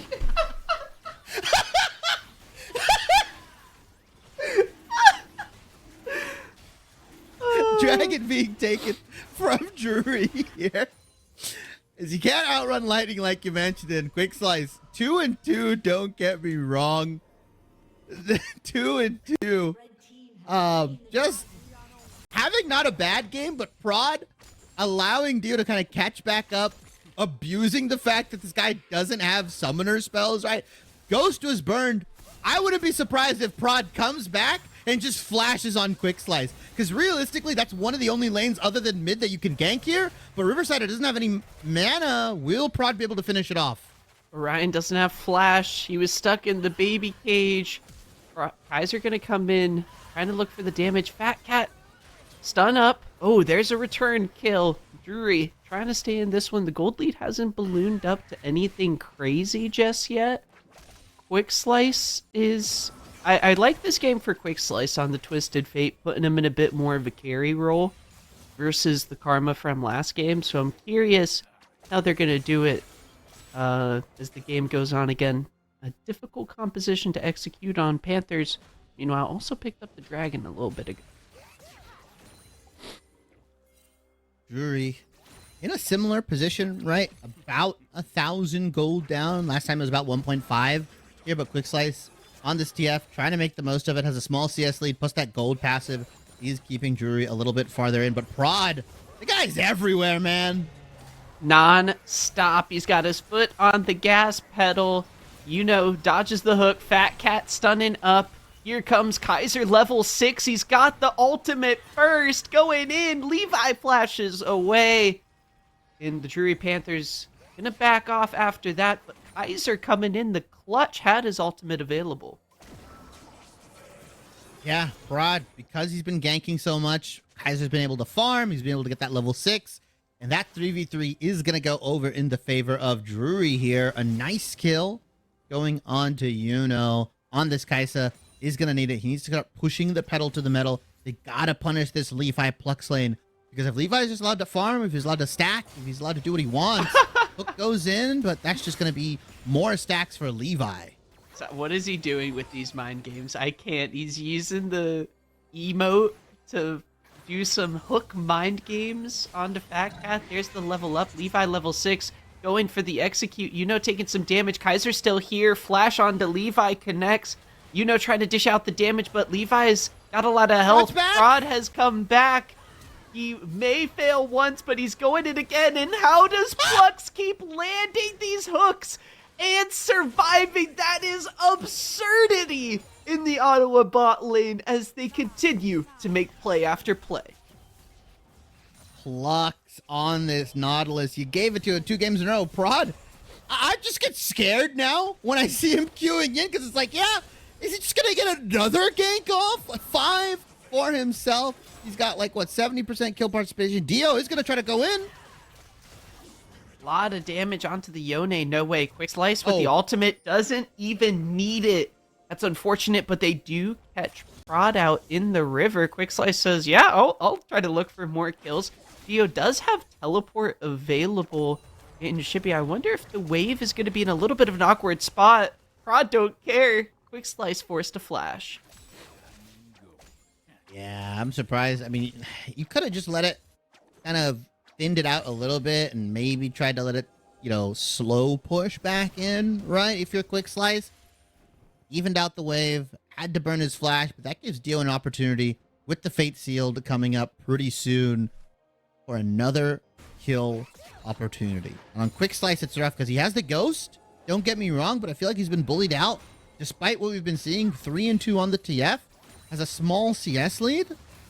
Riversided on this Vigar, more than happy to farm, more than happy to just be like, yeah, let's just keep trading waves back and forth. I'll gladly stack up my passive, my ability power, and then just come in and nuke the AD carry 16, 18, 20 minutes in. Because now Dio getting the quick slice treatment. Talking about that single target lockdown, once Kaiser puts you in his sights, there's not much you can do, but Prod getting the 4-2 grub split might decide it's not worth fighting over. Plux is here, though. Hook next, Fat Cat safe, though. A 5? Worth from Prod sneaking out with a 5th grub to get the Void Mites. Make it 6? Make it 6. Shimmy Kaiser looking for Levi. It's good lockdown as the grubs are secured. Drury looking for a way in. Quick slice on the back line. Is safe as well. Orion has come, but Dio's come to the fight as well.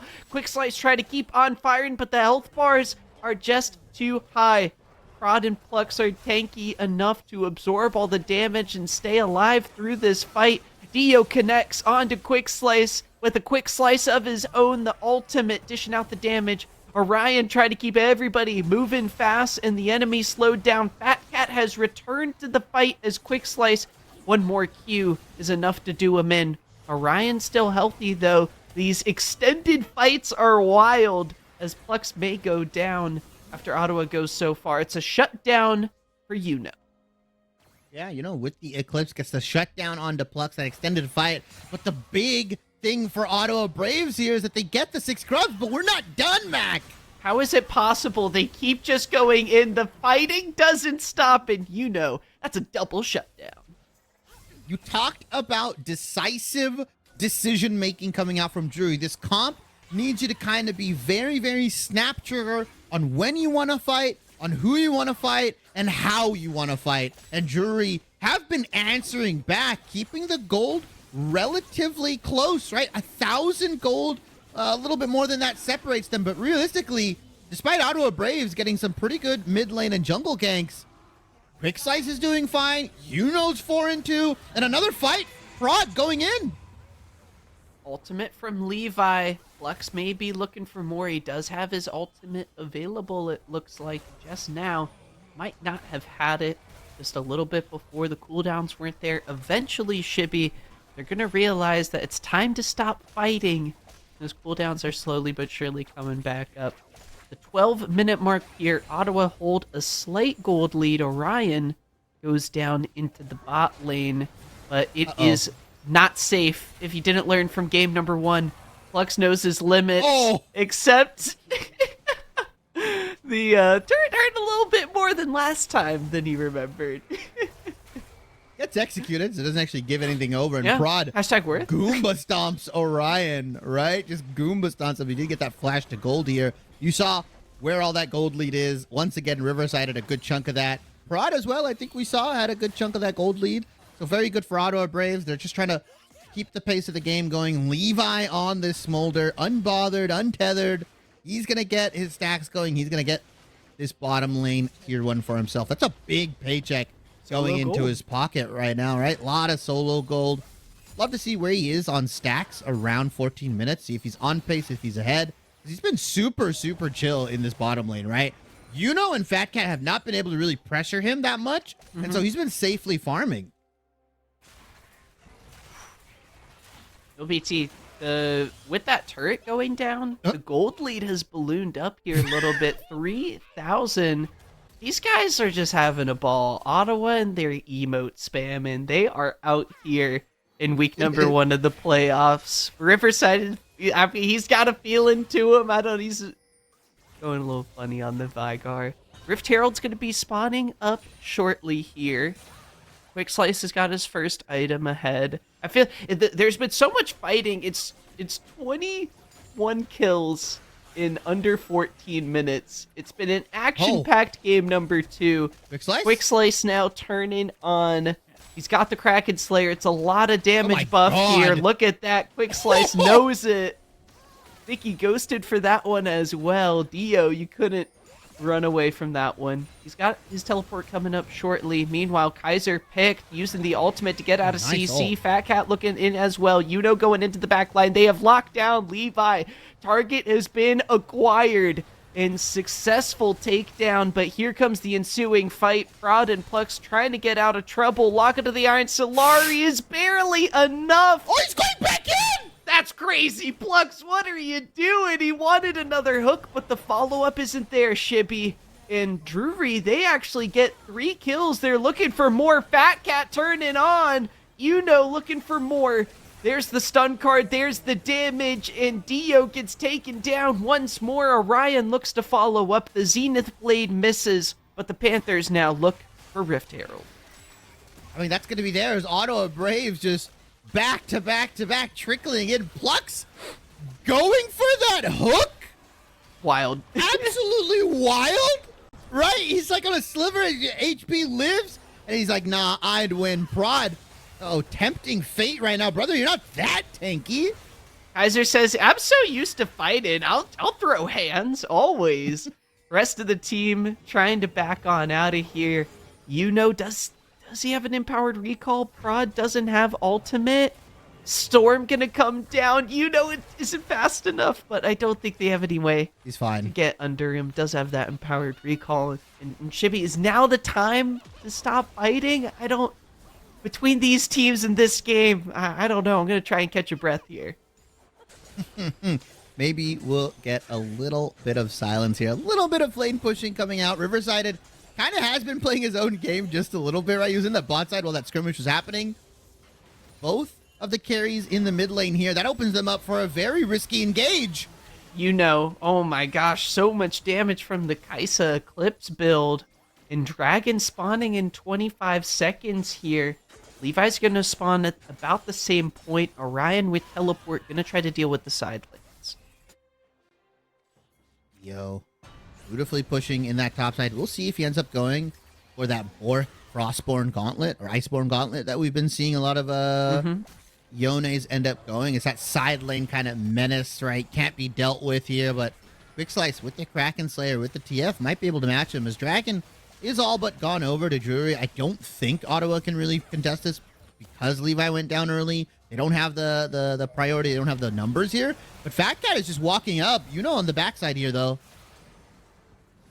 Event Horizon from Riverside, it does miss a little bit, unable to get that stun. Kaiser maybe looking for an engage into the mid lane. Prod stunning him up. They're focusing the Drury jungler. Levi's safe in the back line. This is not the fight the Drury Panthers want to take. It is the Ottawa Braves running in, figuring out the fight, and Levi comes out with the double kill. Kaiser just not respecting the Ottawa Braves, right? Not respecting Prod and the Volley Bear. Plux takes a lot of turret damage. Should be fine nonetheless. The 6 grubs putting in work. Tier 2 in the mid lane goes down, and it was pretty close, right? Drury kept fighting. They kept going back and forth. They found the picks, but a couple team fight mistakes here and there, and Ottawa Braves is now comfortably 5,000 gold ahead of Drury. It feels like we're in a deja vu, right? A very similar situation at the 18-minute mark from game 1. It's a similar success formula, but I think I was really impressed by Prod in that fight. He was kind of aware of Kaiser being out of position. It's like, we're going to go for him, focusing. I wonder who's making that shot calling in the comms for Ottawa, but it looked like Prod who had the onus to go for the bear slap and start looking to, I feel like for Drury, they've been the ones making the aggressive plays, but Ottawa, they know how to play their game. They're not afraid to go toe-to-toe, and they know they're still in this one by a lot. Quick Slice, 2 items on the Twisted Fate. I feel like him and are going to have to step up in this game as the big carries for Drury. As they look for another play, Shibby, I'm worried about the fighting. Let's see, Quick Slice using Ghost. Kaiser charging in. They're looking for Levi. I feel like it's the big target, but they're stunning up. Flux. Ultimate goes wide. Prod going in. Dio with the flank. Looking into the back line. Levi is still safe. Quick Slice getting a kill here, but can the cards cut through the Ottawa Braves? 1 for 1 so far. Riverside 4 members alive. The Ottawa mid laner looking for his entry, but Prod continues to hunt down the Panthers in their own jungle. Riversided explodes Orion with his primordial burst, and that's going to be Ottawa taking another big team fight. Ottawa Braves just finding the kills, finding the re-engage, right? Drury tried to dump so much into this bot lane. Levi Plux, they were put in that mid lane. Levi virtually went untouched. I didn't see a cease and desist come out. I saw Yuno kind of come in with the ultimate and just wasn't able to get that damage onto Levi. Plux, a tanky dude right on this Nautilus. Aftershock plus Locket of the Iron Solari allows him to stall and tank all of these cooldowns, all this damage.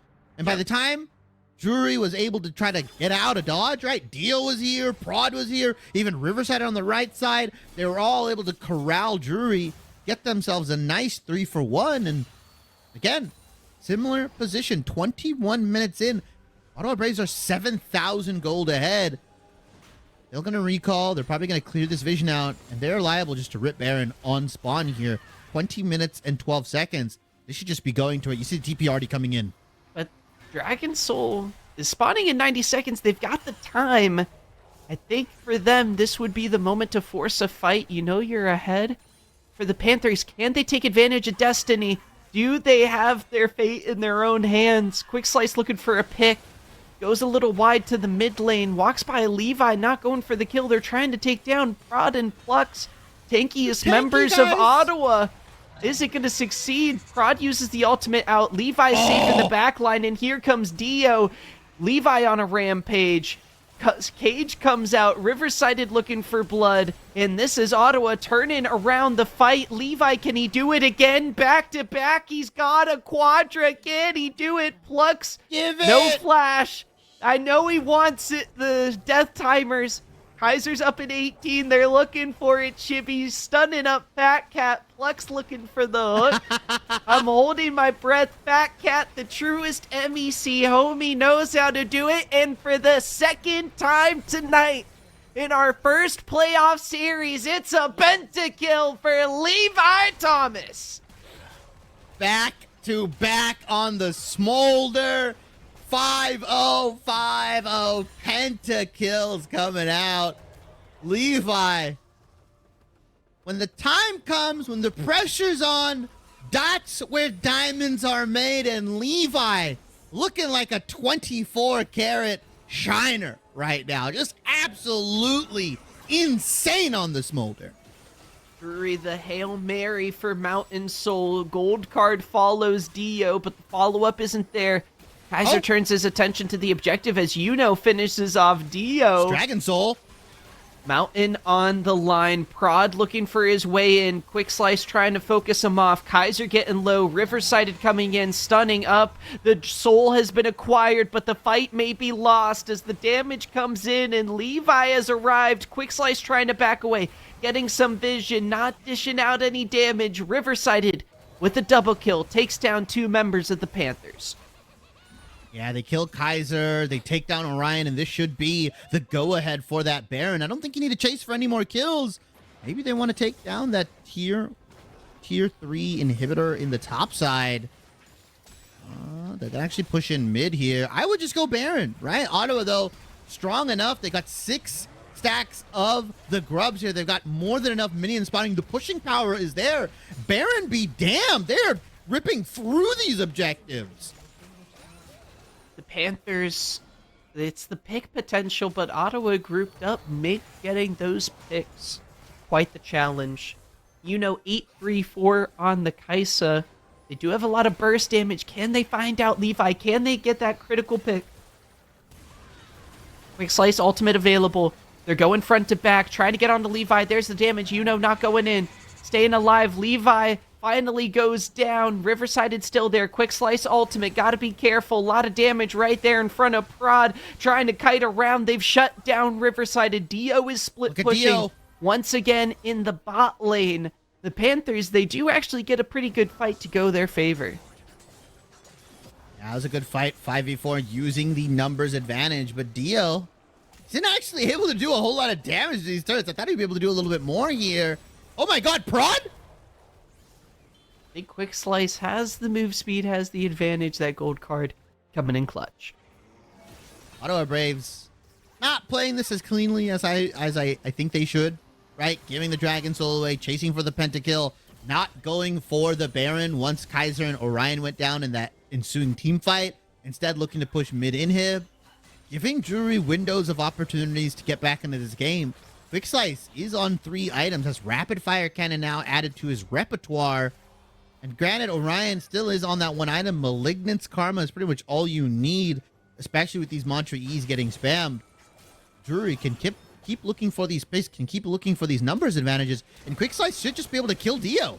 Got the Mountain Soul, got the resistances, but look, mid lane Chibi, it's where the real fight's going on. Kaiser's getting low, Mother's coming out. Orion trying to keep everybody shielded. Quick Slice trying to look for his way into the fight. Fat Cat getting onto the back line. Can follow up? Prod's getting low, but a big bite is a big health chunk back as the Ottawa Braves continue the fight. Quick Slice looking for his way in. Was out of mana, unable to ultimate into the back line.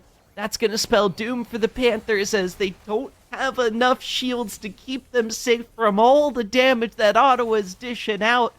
And for game number 2, the Nexus turrets are under duress. Quick Slice tries to defend the base, but the turrets are getting low. The first one already down, the second one meeting a similar fate, and it's another kill for the Dragon. Dio goes in and goes out just as quickly, but it is a win nonetheless for the Ottawa Braves. The Nexus goes down. That's a Game 2 victory, the 2-0 sweep, as the Ottawa Braves move on to the next round of the MEC playoffs.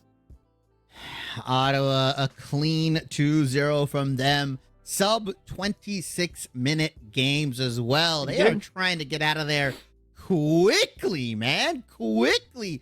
Back-to-back pentakills for Levi. Running back pretty much the same composition. Riverside busting out the Vigar, a Riverside special, I'll call it. Yeah. A lot of fun on Ottawa's side, right? Just a lot of fun. It seemed like they were picking what they wanted, executing. They were being a little loose. They weren't really going for every single objective. They just kind of wanted to see if they could just win the game outright through team fighting. And Drury, unfortunately, they get sent down to the losers bracket here. And I mean, they could face quite literally anybody, right? I mean, assuming that these games go the way we expect them in the other matches, right? The ONU and the Purdue Northwest, Cleveland State and Cornell should be joining them, as well as the GVU game that's coming up after this with Briar. Assuming we see differential and all that stuff, that bottom half of the bracket should be filled with all the lower seeded teams. But it is still kind of rough, right? Because you go into spring break, right? We have a 2-week break, and then you prep for your opponents. You're on your last chance. There's a lot more added stress and pressure onto the lower bracket. Well, for Ottawa, with their win, they're in upper semis here. They got to face off one of the top other teams that have potentially won their matches. And they get to go into the 2-week break. Easy peasy, relaxation, sipping on mojitos if they're old enough or whatever, or Mountain Dew.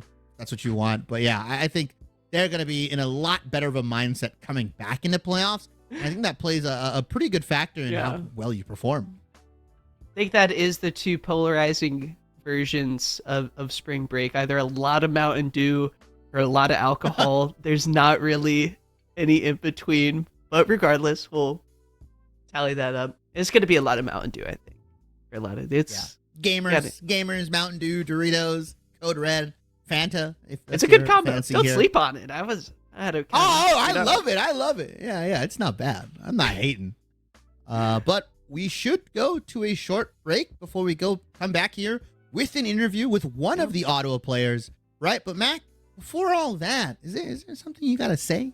Well, as we get into the playoff mood, we're on the road to Illinois. I'm super excited. There's a lot that goes into running an esports event like MEC Clash or the MEC Championship that's coming up. One of the most important aspects is setting the scope of your event, like setting your goals, balancing your profit with your expectations, If you want to learn more about the scope of an esports event, type !top 5 in the chat and check out our article, What It Takes, Top 5 Things Powering Esports. We're going to hop into a quick break, but don't click out of that browser. The post-game interview is coming right up.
Hello, everyone, and welcome to the post-game interview. Some call him the GOAT of Ottawa, Dio with the shades on. Thank you so much for joining us for the post-game interview. Thank you.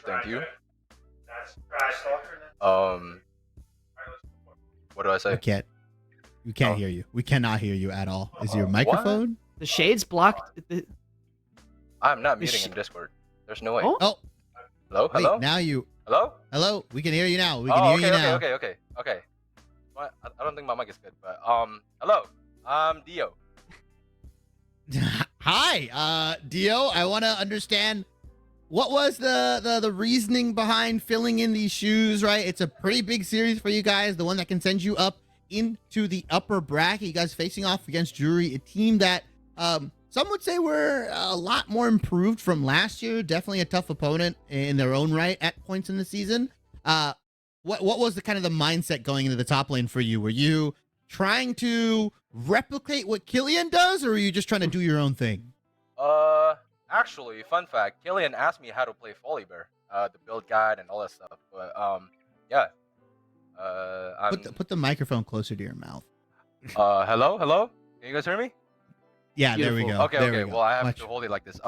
Actually, fun fact, Killian asked me how to play Volibear. Asked me what the guide is and like matchups. But yeah, pretty much try to help him there. But yeah. Fair enough. All right, Matt. So, Dio, coming in, I'm curious what's going on behind the scenes in the Discord call. You guys are playing in these close games. Who's calling the shots for y'all? And I mean, do you kind of demand, substitute coming in, or are you calling any of the shots for some of those plays? Because you're making a lot happen on the map. I wasn't shot calling really. I think it was just all prod. I follow the call. If I see the angle, maybe I call it, but most of the time it's just prod and flux. And it looks like you wear a lot of different hats for Ottawa, right? You're playing that top lane. Were you prepared to sub in for any other kind of role if needed? Could you jungle, right? Could you bust out the jungle Volibear? Would you needed to have played mid if Riverside and Blonde were both incapacitated? Are you kind of this jack of all trades, a man of many hats? I used to be a mid lane main, and then I moved up top. But if people would ask me, if I play jungle or mid, ADC or support, I would probably just go mid lane or ADC. But yeah, I'm just a top lane main now, just playing Volibear, Teemo, and here I am. That's an interesting champion pool for sure. Trying to help Killian expand a little outside of Rumble. We're trying to teach him the ways. I did try to tell everybody maybe Killian should expand his champion pool, but hey, he's still playing, he's killing it, And keep in mind, okay, Levi, he was sick yesterday, so he couldn't play well, very, very sick. Flu game. Yeah, flu game kind of, so give him an exception, a pass. And for the GVU boys, I'm calling you, all of you, out. You know, Ottawa, we coming in hot. We're ready to take you guys down. Ready. We're winning. We're winning this year. We're winning the whole thing this year. Mark my word. GVU, Ohio, who else? Purdue Northwest. Hey, every single one of you, get ready. We locked in. Playoff time, baby. Playoff time. Playoff time. Lace him up. Don't Yup, matter if you're that's sick. it. That was an off game for Levi. Yeah, I mean he's feeling better today. So what can I say? He got 2 pentakill. What can I say? Come on. Come on now. You guys, does anyone on the squad got any fun spring break plans coming up? It's a little while till the next playoff games. What's the squad gonna do to stay locked in? We will do a lot of team bondings, obviously. Get some good food, hit the gym like crazy, and yeah, and just play some solo queue, I guess, and scrims. Nice. Who's got the highest bench? Who's got the highest bench in Ottawa? Ooh, that's a good question. I would say it's up in the bay, up between River or Prod, 100%. Whoa. Yeah. Damn. They both bench like 450, like crazy amount of numbers. 450? Yup. That's The Aaron big dog. Donald numbers. Yup. Big dog. All right. Well, I gotta come work out with you guys. I need to know what you guys are on. Absolutely. You're welcome. You're free. You're feel free to just come in and just join our session. But yeah. Perfect. I will stop by Ottawa and work out with you guys. But I think, Mac, that's the end of our interview, right? Well, Dio, I would say, do you got any more shout-outs in the list? I feel like you already went through the shout-out list a little bit. Is there anyone else you want to thank before hopping off? Shout out to my teammates. Shout out to everybody who's watching. I'm signing out. I'm a 100% win rate top laner in the playoff.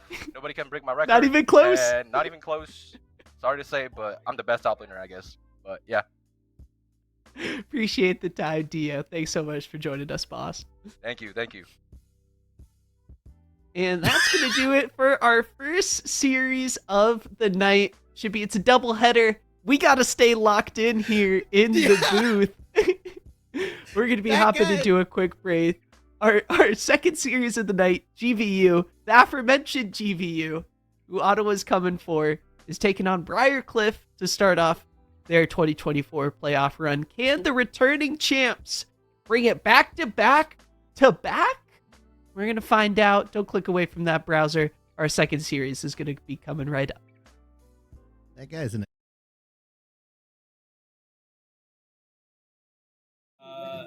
In League of Legends, I mean, I know you're supportive in life, but mostly, we go to school for League of Legends. I go to school for accounting. Oh, okay. Well, yeah, better than most. Yeah. No. First question. As far as lands, it's something unique, obviously, to MEC. But what do you look most forward to whenever you get an offline event on the schedule? Oh, it's just fun. You go and see the city. Get Okay, out, a little travel. meet up with people. You go to the bars. Wait, no, I'm not allowed to say that. You go and have fun. Yeah, I mean, they With still other serve soda at the people. bars. Yeah, water. Sparkling water. Yeah, let's class it up a little, for sure. The sparkling water here in the area is phenomenal. Yeah, you travel for that. Yeah, absolutely. The second question. All right, we got you on the Riot dev team. We made some calls. Okay. Day one, though, on the docket, you are doing a collab and need to bring in either a fictional or non-fictional, like real person or character from anything to the run. Oh, okay. All right. Any defining characteristics of the kit? It's just Dwayne, bro. It fucking suplexes you. Wait, am I allowed to? Yeah, we'll bleep it out. We'll bleep it out. He's out there. It's a cooking, bro. suplex. He's out I mean, there wait. suplexing, All right, bro. You but got now Seth. we're stepping on Seth's toes. But now, no, it's doing the right shots, dude. It said stepping on his toes. What are you talking about? Okay, no, you're right. You're right. I misspoke. Finally, for Briar for your team, who's most likely to go viral for good or for worse? Like, and how are they showing up on the For You page? Oh, dude, it's Jacob. He's a soccer star on his team. Oh, He's a okay. he's a We hit the soccer highlights. star. The soccer highlights? Yeah, he's gonna go pro. Is it like a MEC compilation from like bystanders, or is it like, you know, in-game crazy hits with the music montage? Okay, well, we'll figure it out. It'll be on the For You page soon. Nah, dude, he's just hitting like from midfield. He scores them from midfield. I've seen it. That's what we I'm got saying. That's what I'm range. saying. Like Yeah. he's gonna go viral for hitting just crazy shots. He's from midfield. Keep a lookout for it. Well, thanks for showing up. Okay, Appreciate it. thank you. Yeah. Have a good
first question. Get to play lands here in the MEC. Yep. And Yep. What are some of the big things you look forward to with an offline event like this? Actually, it's just meeting the people, seeing who we're playing against, putting faces on the IDs that we've been playing. Because a lot of those people I've like already played against in solo queue. I already met them. Like, for example, there's this one guy, Quick Slice. I met him like 2 years ago. We were like pretty good friends. We played a lot online, and then today I had to like randomly just meet him here. So that's awesome. That's pretty cool. That's pretty cool. Yeah. Yeah, that's pretty much about it. Awesome. The second question is, you're on the dev team, Yeah. and your job is to create the next League of Legends character, and you're going to collab, whether it's another IP or like a real person in real life. But who are you bringing into League of Legends day one? If I had to choose a character, let me think. I mean, we did have The Rock come in as well, so. Oh, okay. Yeah, it okay. could be real life too. Okay, I think I'd have to bring like somebody from like a French rapper from France, and I would create a concept champion from that, because I'm originally like I'm French, and I also live like in Canada, like so I'm French Canadian, and so I like. Wait, that would be sick. How do you implement rap into like a kit? Is it like? I have no clue how to do that. I'm gonna be honest. Hit him with the bars, you know? Yeah, it's like, something like that. Something like his ultimate could be like a rap battle where you just put him like a Mordekaiser ultimate, but just exchanging bars. You know? Wait, yeah. The stage is set. Yeah, exactly. Yeah. It could be like a rhythm based ult. Yeah, exactly. Or something like that. Something like that. We're cooking. Yeah. We're cooking. All right. Well, final question. On Briar who is most likely to go viral, and for better or for worse, why? Probably Mike. Okay. I mean, he already went viral. Oh. I don't know if you guys knew this, but he also like raps on the side. Oh, yeah. Wait, hold on. So there's the inspiration. We've already got the mocap. Exactly. You know. Yeah. So probably him. Easy. All right. Well, appreciate you. Thanks for.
first question.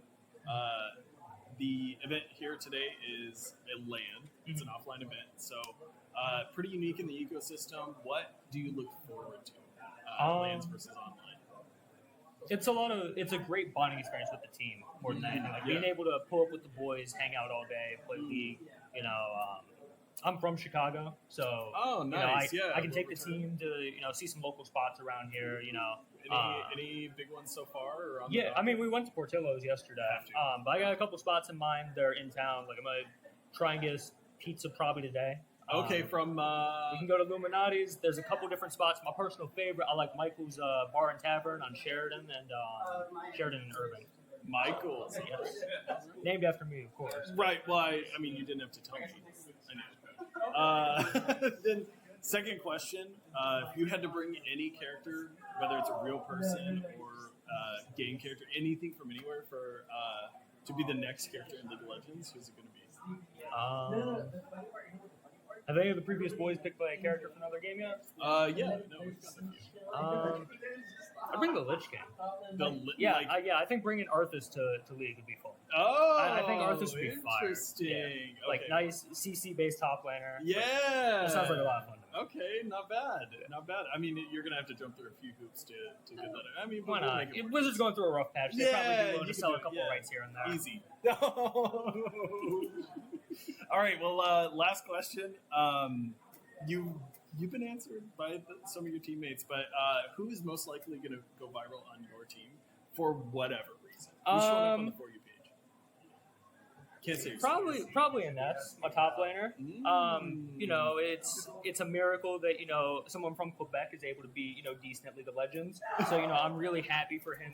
Like he's been struggling today. All right, he's been having his moments and whatever, but I think once people realize that we have a miracle of nature on our team, a good League of Legends player from Quebec will be fine.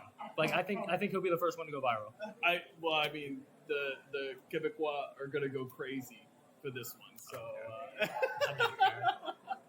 all right, thank you for showing up. Appreciate you. Yeah, good luck in the games.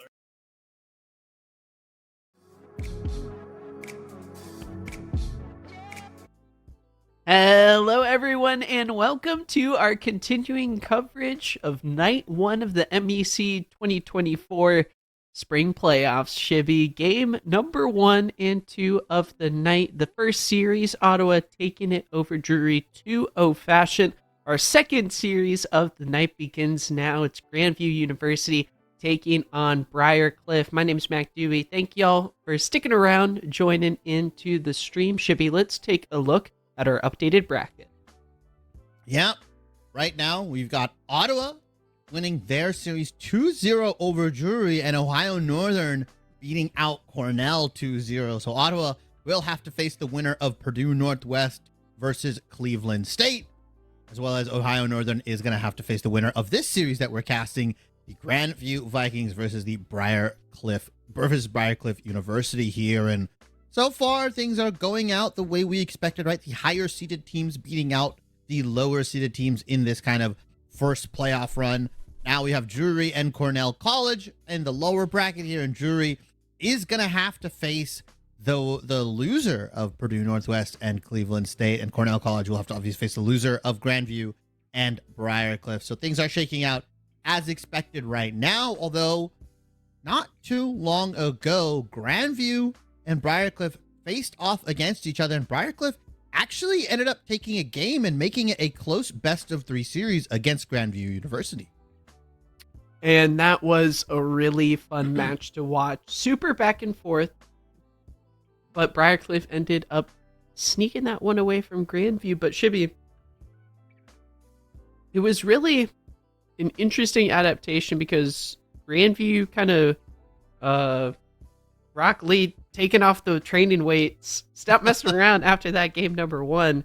Turned it around just a little bit in the back half of that series. Taking a quick look at the rosters, there's a lot of talent on both sides, which makes this match very exciting for us to cast. For Grandview in the top lane, the newest member of the Vikings joining the raiding party, it's Strict Proctor. Castle in the top lane, Jinquil in the mid lane, Nightstar and Pluto, the dynamic duo down bot. On Briarcliff University side, we've got Oxy in the top lane, Big Mike in the jungle, Cammer in the mid lane, and Zero and Raymond down rounding out the bot lane here. And I have just been very impressed with Briarcliff's top side here. Mike and Oxy, the dynamic duo, right? I mean, just Oxy's getting thrown multiple bans his way multiple times, right? I think we got to see a lot of how he can shine in the regular season, how much of a flexible top laner he can be, right? And Mike definitely has his moments, right? I still remember the human highlight reel he called himself is still capable of those kind of plays.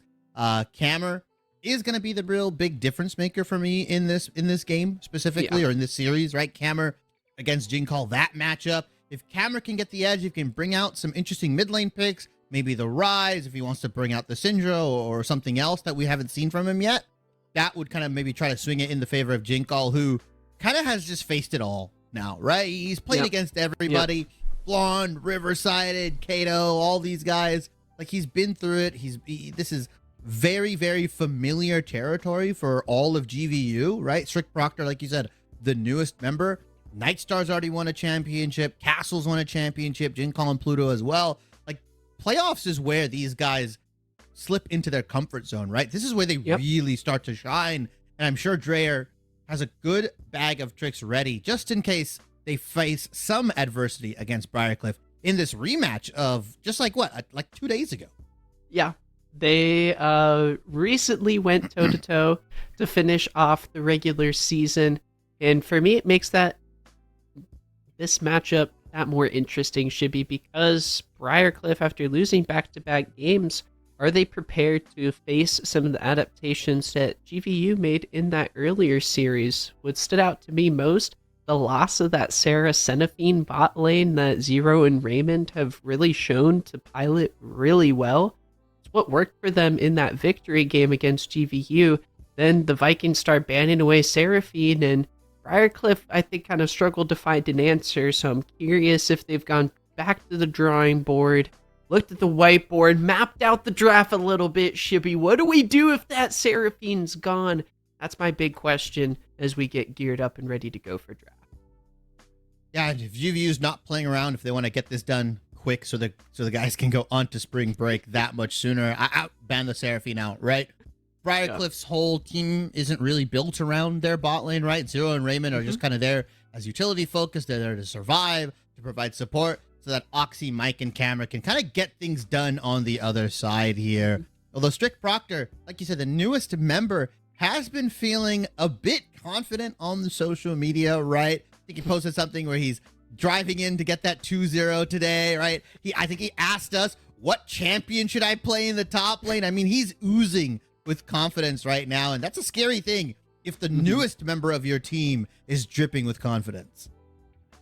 And as you mentioned, GVU, a bit of a playoff mode can be activated. Last season, not dropping a single game once this little bracket of ours began. Once the March lights were on, they turned it up big time. So we'll have to see if that playoff mode continues. And against Briarcliff, they're going to be wanting to pick up right where they left off. It was, I think, domination, talking about this top side for Briarcliff. I think they have to step up in this series. Same way Zero and Raymond, I'm expecting some adjustments from them. BCU, the back-to-back game losses, it's on the squad. And what I'll be looking for, the comfort picks are probably going to be banned away or taken away. Jinqual's a mid-lane mage, makes things a little tricky for Camera to go toe-to-toe with someone like him. Where I thought GVU really took over in their wins was playing around the objectives a little bit better. I was kind of surprised in some instances. Jinqual was the one rotating out of mid lane first, being there faster with the priority, making plays happen, to see if the Chargers come up with something special for round one of the playoffs. Yeah, and I think the thing that we've always kind of cemented as GVU's strength is just their ability to team fight, right? And we thought it may have weakened here. We had some stronger teams coming out, but GVU still ended up getting one of those top seeds, ended up, really kind of pulling it together, I would say, after their loss earlier this season. They only dropped one game right here, right? And like you said, playoff mode can be activated. Things start to tighten up. They start strapping their boots, lacing up their shoes, whatever you want to call it. and they just become monsters in the playoffs. And so I'm really expecting some clean team fighting from them, good team fight compositions. Nightsguard can always default to those hard carry kind of 80 carries that we've seen, right? We saw them just go back to that after the loss they took. They went to Kog'Maw, they went to Zeri, and Nightstar 2 games in a row popped off. Having that in your back pocket as kind of that insurance is always nice, but I want to see if they're going to try to match their pressure on the top side here, because I think Nightstar and Pluto know they're better than Zero and Raymond, right? They know that BCU's team doesn't function around their bottom lane, so why not just try to overload bans in the top side, get an advantage for Strict Proctor, Castle, and Jinkall, and just make it a total washout, as GVU are going to ban out the Zyra, Talia, and Fiora, so 1 ban apiece for BCU. On the side of Briarcliff, they're going to take out a couple mid laners, and the Rel flex potential from Castle, from Pluto, removed. I really like the Rel ban. Going after some of these engaged support options a little bit. They've been creeping up in the meta a little bit, but we've been marking this champion consistently throughout the season for a reason.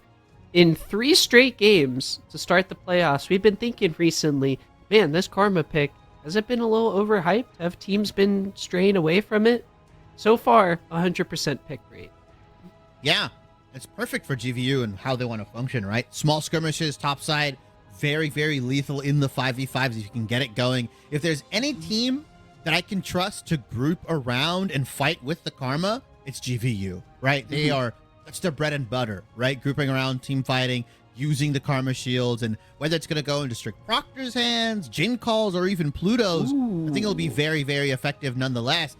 Briarcliff, though, picking up 2 very strong champions for themselves here, the Senna and the Zinzao, and specifically Senna, we've been seeing get flexed into the 80 carry role and support role. We've seen farming and non-farming Senna, but GVU, I told you, if they weren't messing around, they'd ban the Seraphine. Briarcliff, they say, hey, if you're giving it to us as a layup, we'll take it every single time. The Senna Seraphine bot lane that you called out, Mac Dewey, locked in for game 1. Makes sense. Now BCU in the second phase of bans. How are they going to set this Senna Seraphine lane up for success? I think that means for them banning away the Varus and the Smolder, long-range ADCs who can try their best to survive the lane. Ezreal may be a backup option, but for Nightstar, who's been leaning into these carry ADCs, Senna Seraphine, while it has a lot of poke and sustain, if you play something like a Kog'Maw Shibby, you might be able to make it through the lane phase okay. Yeah, you could match sustain for late game here, right? Just try to shred through all the healing, all the shielding, right? See what you can do. Briarcliff University, taking out the Zeri, like you mentioned. Like you said, Kog'Maw available.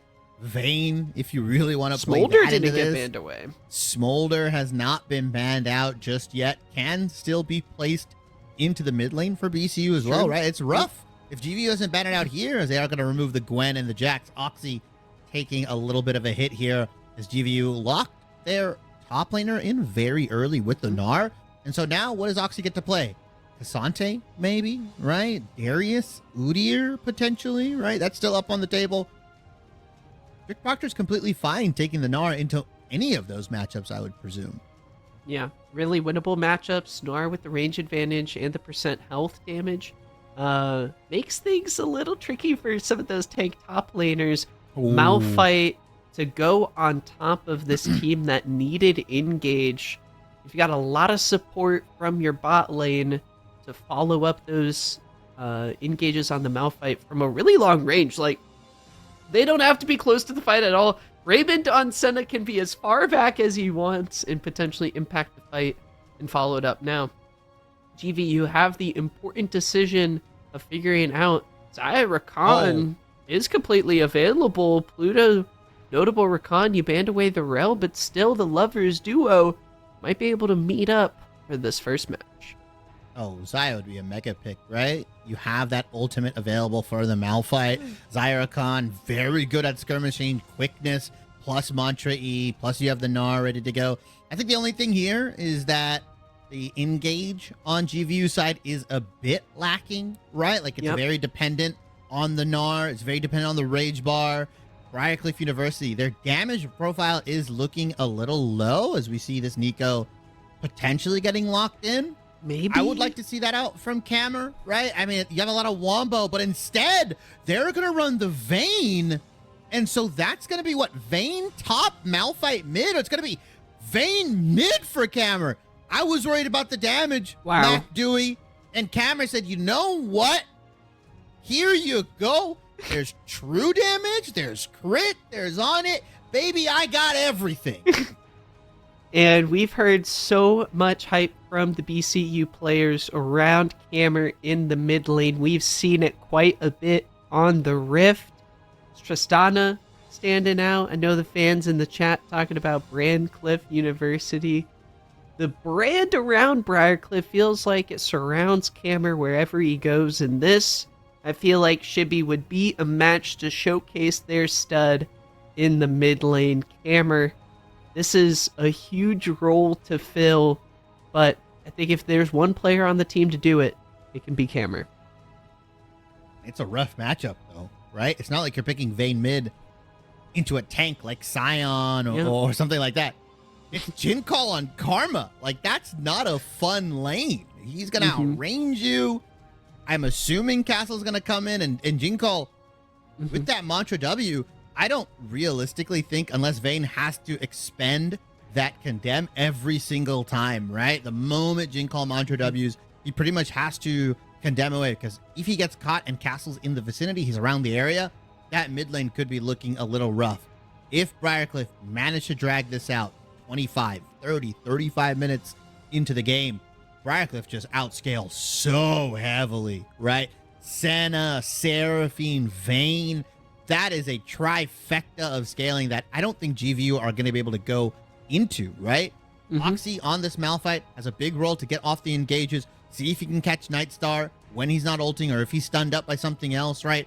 You've got to try to force the Nightstar ultimate out with one of the engaged tools and then follow up with Seraphine ulti or even the Xin Zhao here.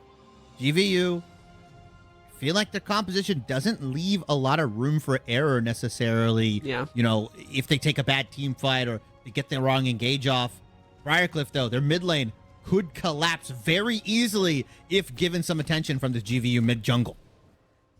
Summoners, welcome onto the Rift for game number 1 of our second series on the first night of playoff coverage. It's Grandview taking on Briarcliff in a match for the ages. Can Briarcliff keep the train rolling? The Senna Seraphine combo worked out pretty well last time against GVU. Shibby, you were talking about the potential late game scaling. The game went over 40 minutes. Briarcliff Chargers looking to recreate some of their success. Hammer in the mid lane, the guy to watch on Vayne mid. You don't see that every day. It's kind of rough for Mike as well, because like I'm trying to figure out what lane he's going to gank for, right? Nar's going to have pushing power. He's going to have shove. Jinkall should be able to push Cammer out of mid lane, right? It's a scaling mid lane. You've also got a utility scaling focused bot lane here. Is actually Cammer gets the Q. All right, on to Jinkall here. But yeah, I feel like Mike's job is a little bit harder, right? Because there's no inherent like lane that he can focus on and be like, yeah, I have a ton of CC here. Oxy has to wait till level 6. Cammer has to kind of wait till level 6 before he can really follow up.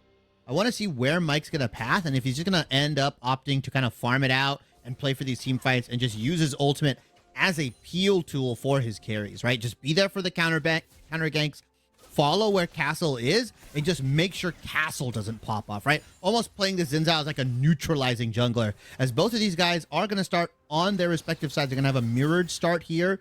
So Castle starting on the top side, as well as Mike on his top side. Will be interesting for me, Shibby. I feel like there's a lot of potential for the playmakers of GVU to make a lot of noise happen. And I know we don't normally think about them like this, but I feel like Pluto's going to be a big playmaker for GVU here, and someone who I like giving the keys to the car to, because he makes a lot of pop-off engages. And he's going to need some of that magic here. The Lovers duo, I think, going to help make that happen as they get level 2 first. Pluto finds the knock-up into a whole lot of damage from Nightstar to follow up. And Castle's got a pretty easy job, right? On the Viego, just needs to farm it out. right? Get to that level 6 point, start resetting in these fights here. Every lane for Grandview so far, you got priority in the top, priority in the bottom lane here, lanes shoving every which way. Mike's going to have a bit of a hard time because each of these laners will have to choose. Do I help out my jungler when he comes into the gank? Or do I come and just take the wave and hope that he can kind of do the majority of the damage here? Grandview University. Full press composition is what I like to call this, right? They're playing like super in your face, right? They're kind of relying on the fact that they're just going to get super far ahead in each lane, and they'll just gold diff you, right? At the dragon, at the grubs here. I don't hate it necessarily. A lot of teams are running similar compositions to this. The lack of engagement is what kind of scares me because it's really up to Pluto and Proctor, who is on that rage bar, on that Gnar, to really get things going. Wow, look at the damage coming out of the Vayne mid. Jinqual, not the easiest matchup. I know the Karma going to be pushing for aggressive, but Vayne just wins the auto matchup straight up, which is quite challenging. Pluto looking for another knockup. Castle looking for a stun. But Nightstar and Pluto back off. They do have the bot lane priority. Might be able to look for a fight, but now Cameron's the first on the rotation. This is what I wanted to see from Briarcliff. Try to get out into the river first, and they're doing just that to start the match. Mike secures the scuttle, and Castle is forced to maybe try and get the one on the top side. Looks like Mike's going to recall. Yeah, Mike's going to have the reset here, as Castle is forced to go all the way to the top side. So Mike's going to have first rotation, right, or first pickings on where he wants to gank, because he's going to be faster on back onto the map than Castle. Proctor, he's looking for something, man. He was really fishing for those hyper stacks and trying to maybe get that last Q auto going. But Castle, off of that scuttle, they're going to look to gank top. But Mike is here. He's close. Flash from Oxy. Castle taking turret damage. Mike, as you mentioned, flashing in wind. It was a little below lenient Proctor. No longer strict for playoffs. He's loosened up a little bit, Shibby. Is forced to flash and back away. Grandview trying to be aggressive up in the top lane, but it's about the 5-minute mark. Mike might be able to look for Void Grubs, but look at the rotations coming out. Pluto's on the top side of the map. Castle has stopped his recall. No flash on Teleport's Oxy. Coming in. Here we go. Oxy, no mana as well. GVU not afraid to fight here. Mike trying to protect the rock, but flashing on Oxy is forced to the wolves. Mike watches as the kill goes over. GVU now with priority potentially around the objective. Castle, I think, is going to look for it. Yeah, they're going to go for these grubs. It's free real estate, right? Oxy does have TP available, but he's not level 6. He's not able to really participate. And with Pluto on the roam for grubs, it gives them the inherent man advantage as well. As we see, Raymond was trying to kind of maybe go up, get some vision. Then he realized, you know what, we're not going for this play. It's not worth it. Let's just see what we can do in this bot lane. And that's kind of what happens if you are Briarcliff, running these utility bot laners, running these like safe kind of, we're not going to hard stomp lane. We're not going to really do much. You free up Pluto. You free up the enemy support to kind of just run amok on the map. Yeah, really big play. We kind of, thinking about the series of events there, Mike recalls early, gets the double longsword, looks to make a play. And it initially goes wrong for Grandview, but they have the comms to stick with it. Look again, Oxy overstays and comes to regret it. VCU going to try to answer Void Grubs with a dragon of their own on the bottom side. Yeah, typical trade, right? This is what we've been seeing time in and time out. Grubs go down, dragon goes over. I think there's a lot of decent side lane potential for Grandview, right? On the Gnar here. Proctor can kind of get things going, can drag Oxy away, can drag potentially Cammer out of these team fights. Briarcliff definitely want to scrap. You definitely want a 5v5 here with the Vayne, with the Malphite, with the Senna Seraphine, and just kind of outvalue you across the board. Yep. Grandview, it's in their best interest to kind of split one of these guys apart, right? Remove the Malphite, remove the Vayne out of the equation. Let's 4v4. Let's get Castle and Jinqual going on the Karma, on the Vayne.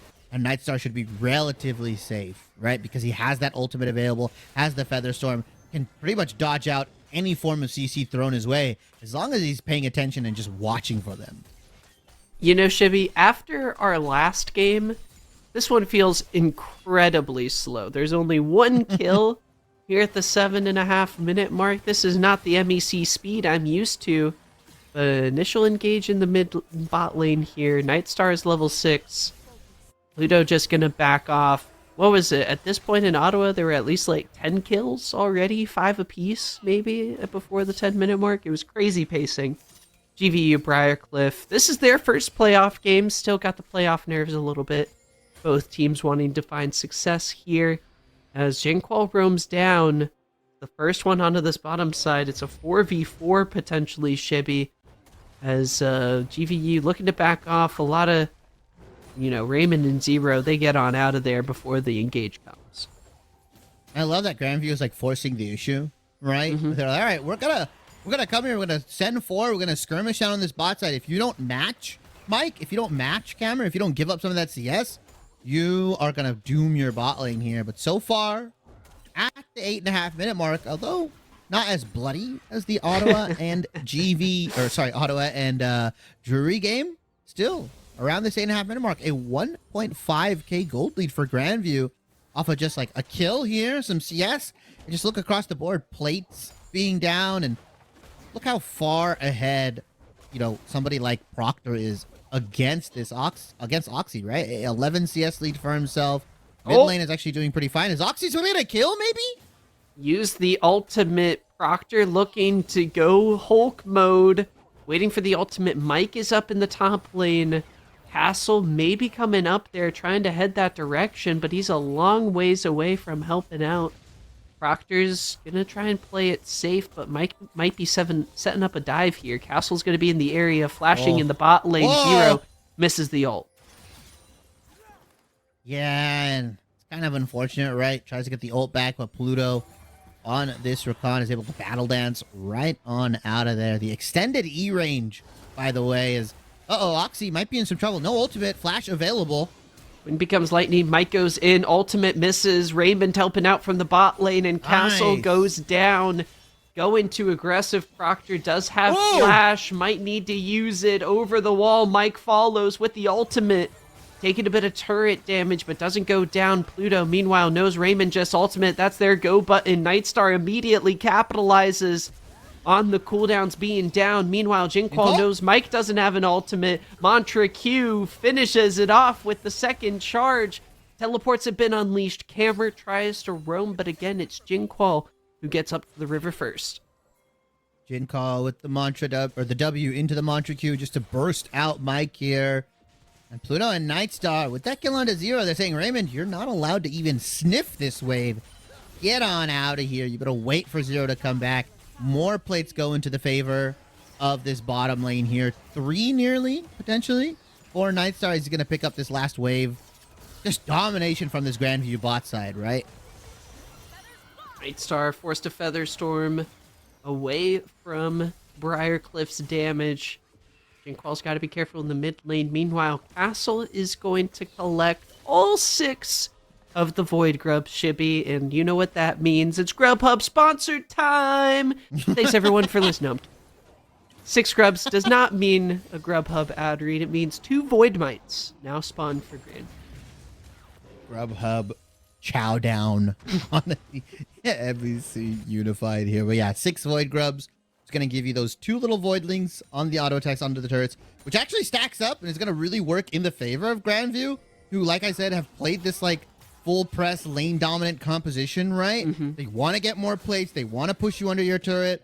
Proctor's been doing a very good job keeping Oxy kind of tucked under his turret and just playing super safe. Same thing with Nightstar and Pluto. They've been abusing this Senna Seraphine. They know how to play against it. It's not a new lane by any means. You just look at how much plating has gone down so far. Yeah, it's only 4 kills at the 11-minute mark, but Grandview's up 2,000 gold off of just mechanics. Just hands as the fighting continues. Mike tries to lock down Pluto, but with 4 members of the Vikings closing in the river, it's looking like a fight he doesn't want to take. Proctor being aggressive in the top lane, lands the ultimate, but not in the wall.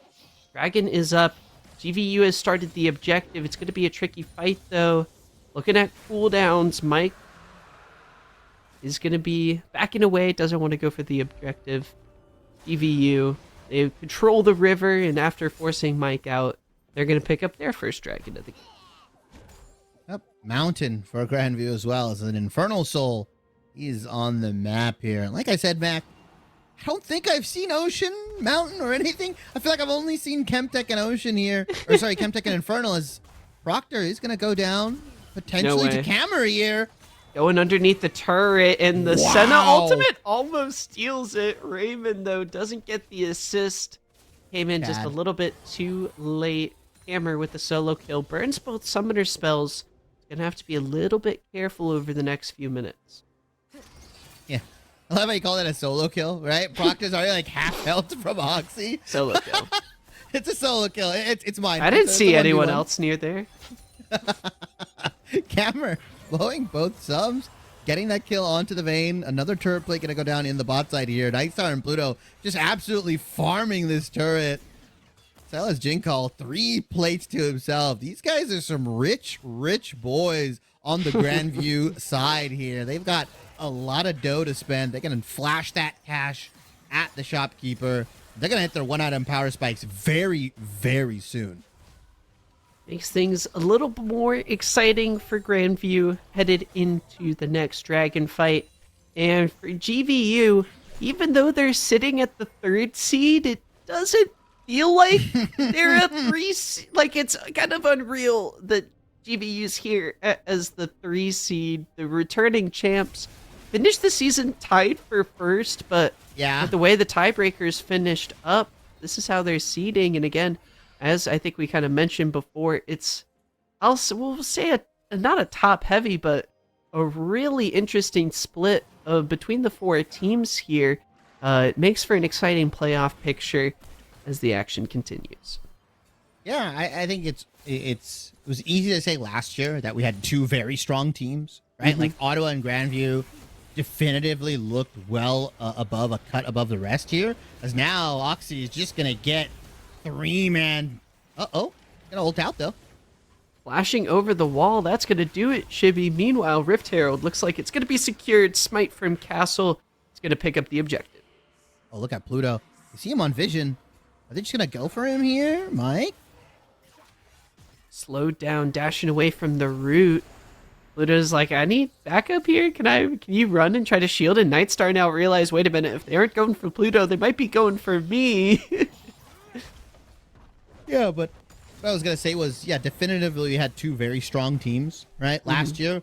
Now it feels like we've expanded that to at least 4 or 5, right? Like, even when you look at Briar, Cliff, and Drury, they're good in their own right. But that Ottawa, GVU, Purdue Northwest, and ONU kind of 4 top teams we have, a 3-way tie for 1st as the flash gets blown by Jinkall, shows you how strong our top half of the league is. And I spoke to Fat Cat like very early on before MEC started, and he said there's a legitimate chance that like 3 or 4 of our teams could end up going to C-Law. And I was like, that's bold. But now when you look at it now, GVU, Purdue Northwest, ONU, I'm not mad if we send either of those teams.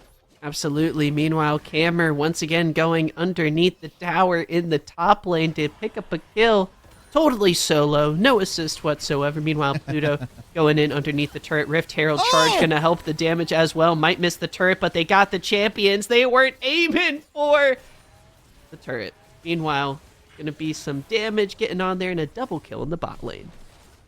Yeah, they weren't going for the turret. They were going for the knock up, the true damage. And he's going to take it for another spin here. This time, they aren't going to crash that in there. 6 grub stacks plus the Void Mites. Big paychecks coming on over to Grandview side. The tier 2 in the bottom side goes over. And then the blink of an eye at 16.5 minutes. Mr. Mac Drury, Grandview, have a 5,000 gold lead nearly. The bot lane, we kind of wondered. Look at that. Okay, they're leaving the Sarah Seraphine over. Is Grandview going to regret it? And it looks like Dreyer went into the kitchen, went into the lab, testing some comps out.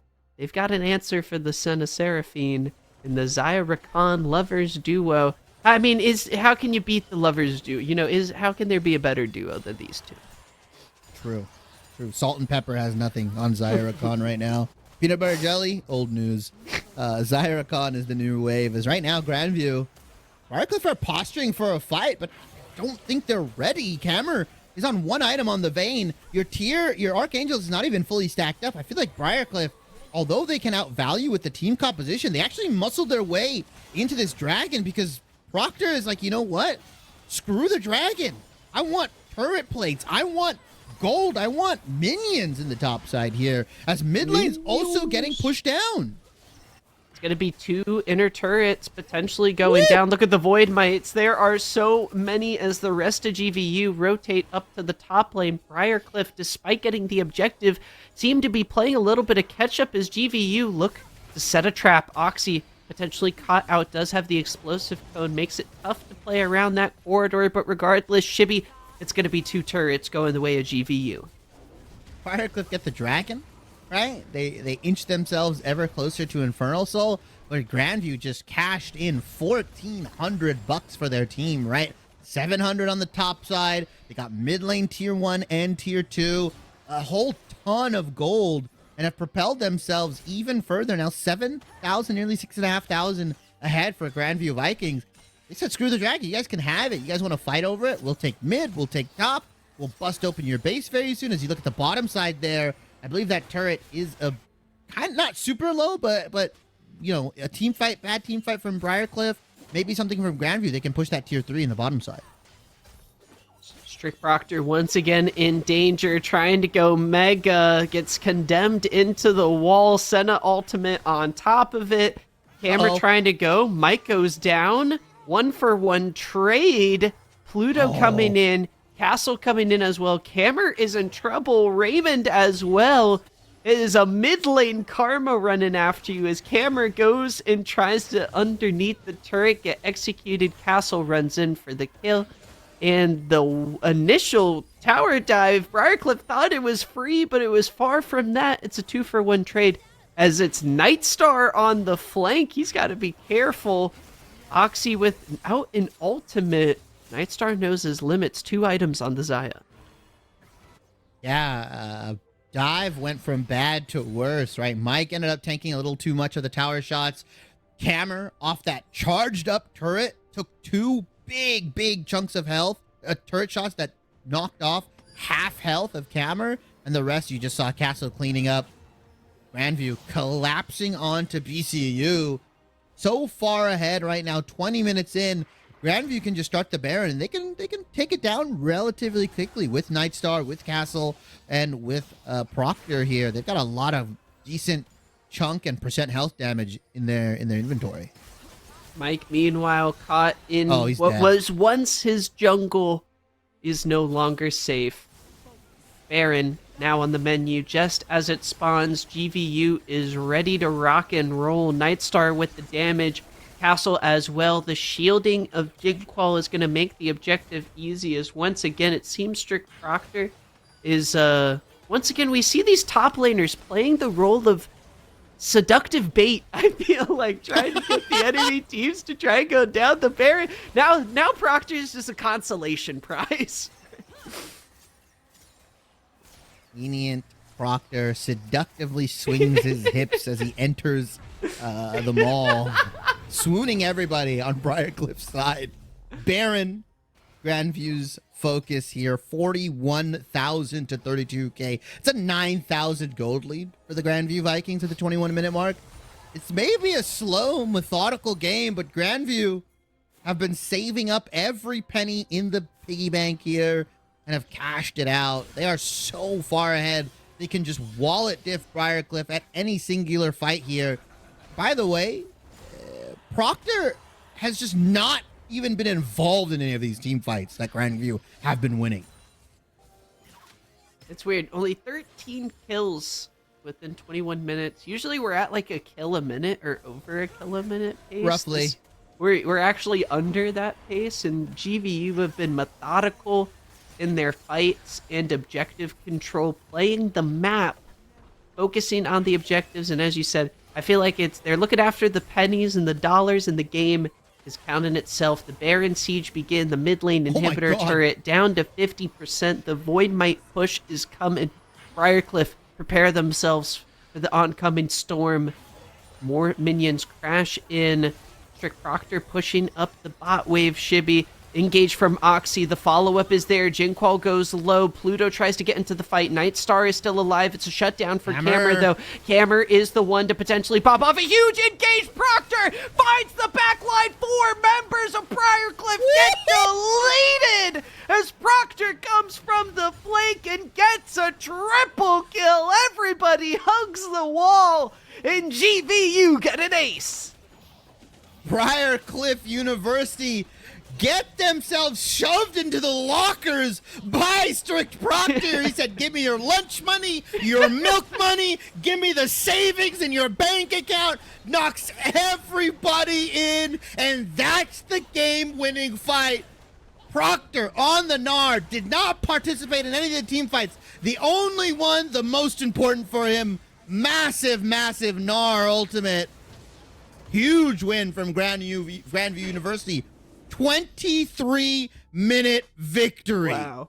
What were we saying? Yeah, Strict Proctor hasn't really done a lot in this game. He's just been kind of farming in the side lane. Comes in, Chibi, it's all about, sure, you can make mistakes in the past.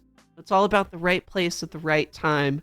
And Proctor comes through with a huge engage there. That's a highlight reel moment there for Strict Proctor. 4-man Gnar ulti there.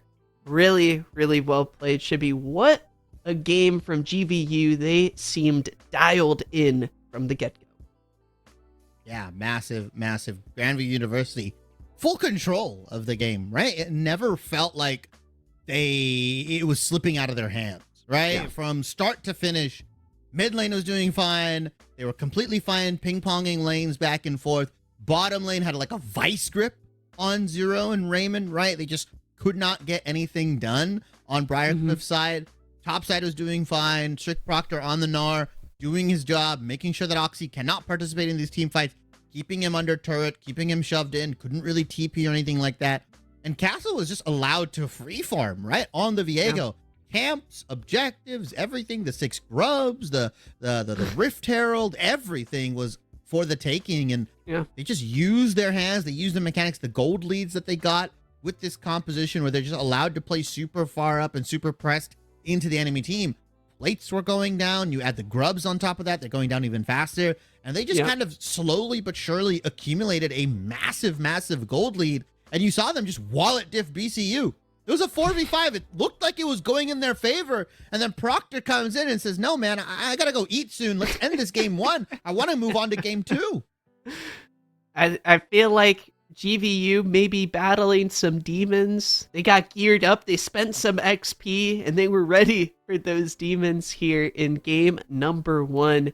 GVU start off the series with also, I feel like I've been saying a lot of exclamation points today, Shibby, but it has been an exciting Monday night of MEC playoff action.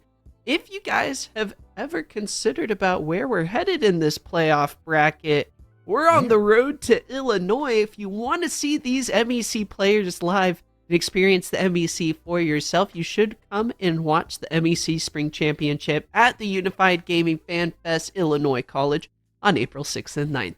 Use command exclamation point Spring Championship. Someone will do it in the chat for me. So you can follow the link and get your tickets to join us there. We hope to see y'all there as well as after the little break because we're getting geared up and ready to go for game number 2. Don't click out of that browser. We'll be right back with more MEC.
first question.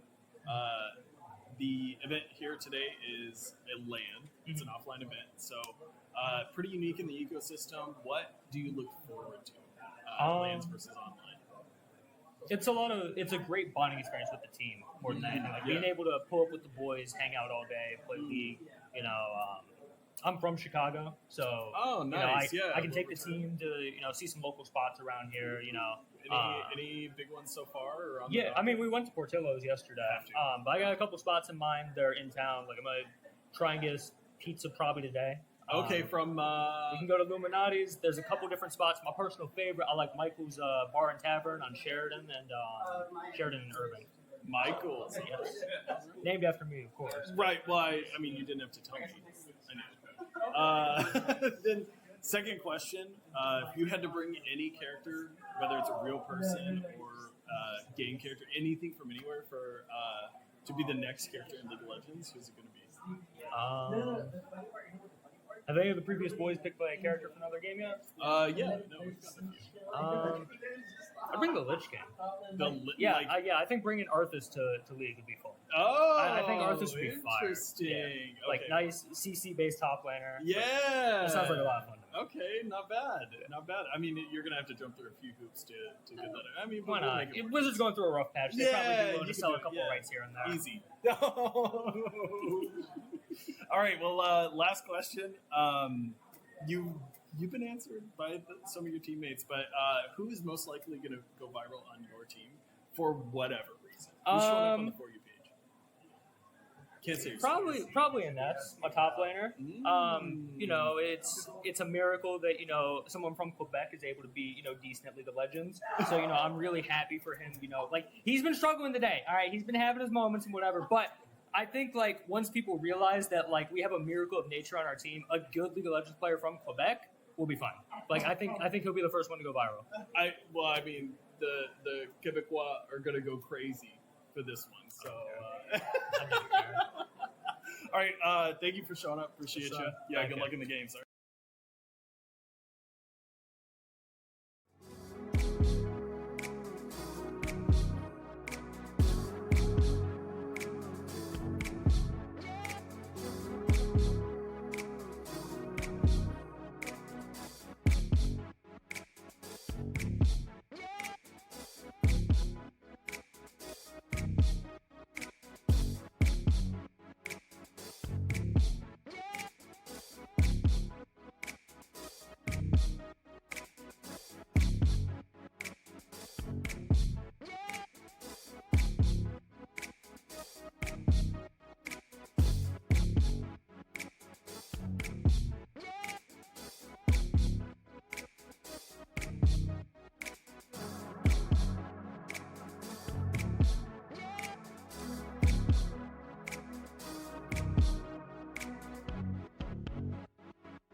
Hello, everyone, and welcome back to our continuing coverage of the MEC playoffs. It's our second series on this Monday night doubleheader. My name's Mac Dewey. Joining me still in the booth is my main man, Shibby, and boy, oh boy, it has been an exciting match of, well, I'll say set of matches for tonight's opening night of playoff coverage. definitely has here as getting scolded by production to not mess with my microphone anymore. Sorry. How dare you? For everybody. Don't touch it. I apologize. It bugs me so much, but some quick victories so far, right? Ottawa Drury series ended in like under an hour, I believe. 2 26-minute victories for Ottawa. Grandview saying, anything you can do, Ottawa, I can do better. A 23-minute victory against Briarcliff University. These guys are just trying to speed run and get into spring break as fast as possible here. They got flights, tickets to Florida, California, wherever you guys want to go. There's a lot of good spots around the North U.S. Carolina? Sure, North Carolina. You can hang out with Mac in North Carolina for your spring break. Yeah. They've got good food. I will say they've got really good food over there. I will have to admit. But realistically, right now, for these teams, right, they're not trying to show too much, right? They're not really trying to, like, give away too many strats, I presume, at least from the higher seeded teams, just because they have got such a tough road ahead of them. We talked about how top heavy, or not top heavy necessarily, but how strong the top 4 teams are, right? Any one of these guys realistically have a chance at the title of MEC and can just punch their ticket straight to Seal All. I wouldn't be surprised if when voting time comes in and we start voting in teams for Seal All, right, wherever the committee chooses, that 2 or 3 of these teams end up getting kind of put into that ballot here. As we see the last game, Nar, Viego, Karma, Zaya, and Rakan for GVU, and on the side of Briarcliff, they have the Malphite, Zinzao, Vayne mid, and then the Senna Seraphine bottom lane. We talked about how Grandview struggled a little bit against BCU this weekend when they ran the Sarah Seraphine bot lane. All it took is 2 days, and Dreyer unlocked the Rubik's Cube. He got back into his equations, and he's like, you know what? Let's just play this into the Senna Seraphine. This is easy. Zaya Rakan, Lovers Duo, absolute domination from Nightstar and Pluto here on this bottom lane. I mean, they were just so far ahead. The plates, the tower went down so early. And also, Castle had a very nice game on the Viego. Got all the objectives, used the priority of his laners to get things done on the map.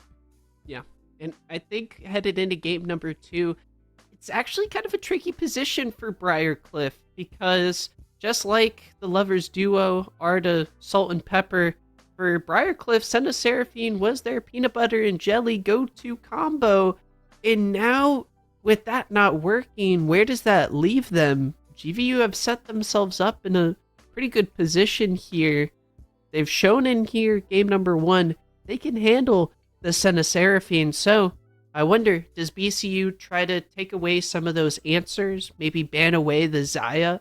Because that really does kind of throw a wrench into a lot of what they want to do. The Featherstorm ultimate, great at avoiding Oxy's engage or Mike's engage. You know, it's kind of one-way trips, one-way knockups. And with the Featherstorm, Nightstar is able to get out of trouble. And the Zyrakan duo worked really well. So I wonder just how BCU is going to adapt here in game number 2. I wonder even if they switch things up for the top lane, because Malphite doesn't give me the most Oxy champion. That's not really, I really feel like he's known to do. Yeah, I mean, he'd get some bans thrown his way, right? The Jackson, the Gwen just was a few. removed. Yeah, just a couple. And so he kind of defaulted to something, like you said, they needed to engage. The Vayne mid was Camera's pick. Maybe they'll opt in to give Oxy a chance to kind of carry, right? And give him his opportunity to shine potentially in these solo lanes. But it does kind of put Briarcliff in a very bad position, right? Almost checkmatey, when it's like, all right, we got our picks that we wanted. They gave us the Senna Seraphine. We got an opportunity to pick Vayne mid here. And then you lose on your, like what you said, your comfort picks.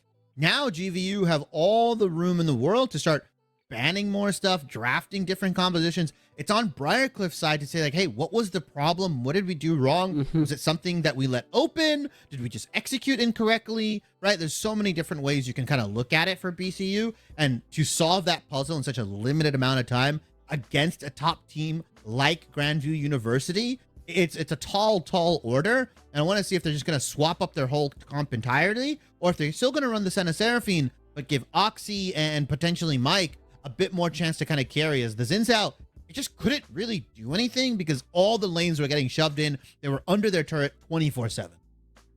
Yeah, kind of sort of unfamiliar territory for BCU as adapting in these series. It's the top teams got to put together.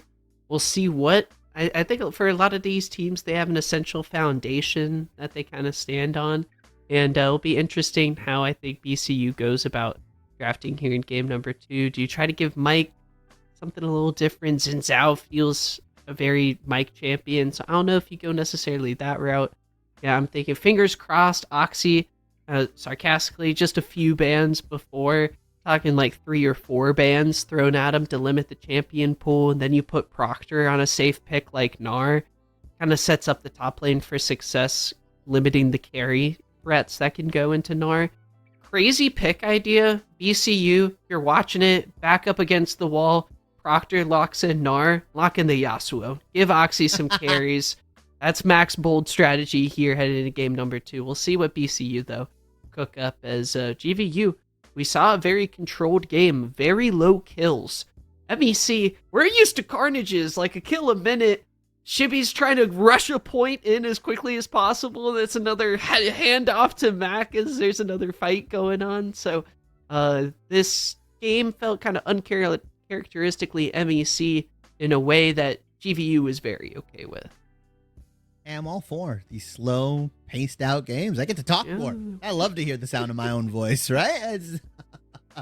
No, it is definitely different, right? You can definitely see like kind of the distinct styles, right? Ottawa, very, very bloodbath heavy, sometimes to their own dismay, right? Sometimes to work against their favor, as you see them push up for kills, not take objectives. It has bit them in the behind before, but GVU seem to be on a much tighter leash, seem to be very more controlled, very understanding of how they want to take fights, when they want to take fights, and they pick these like 90-10, 80-20 fights almost every single time, especially when they have a lead. It's really hard to wrestle that away from Grandview University.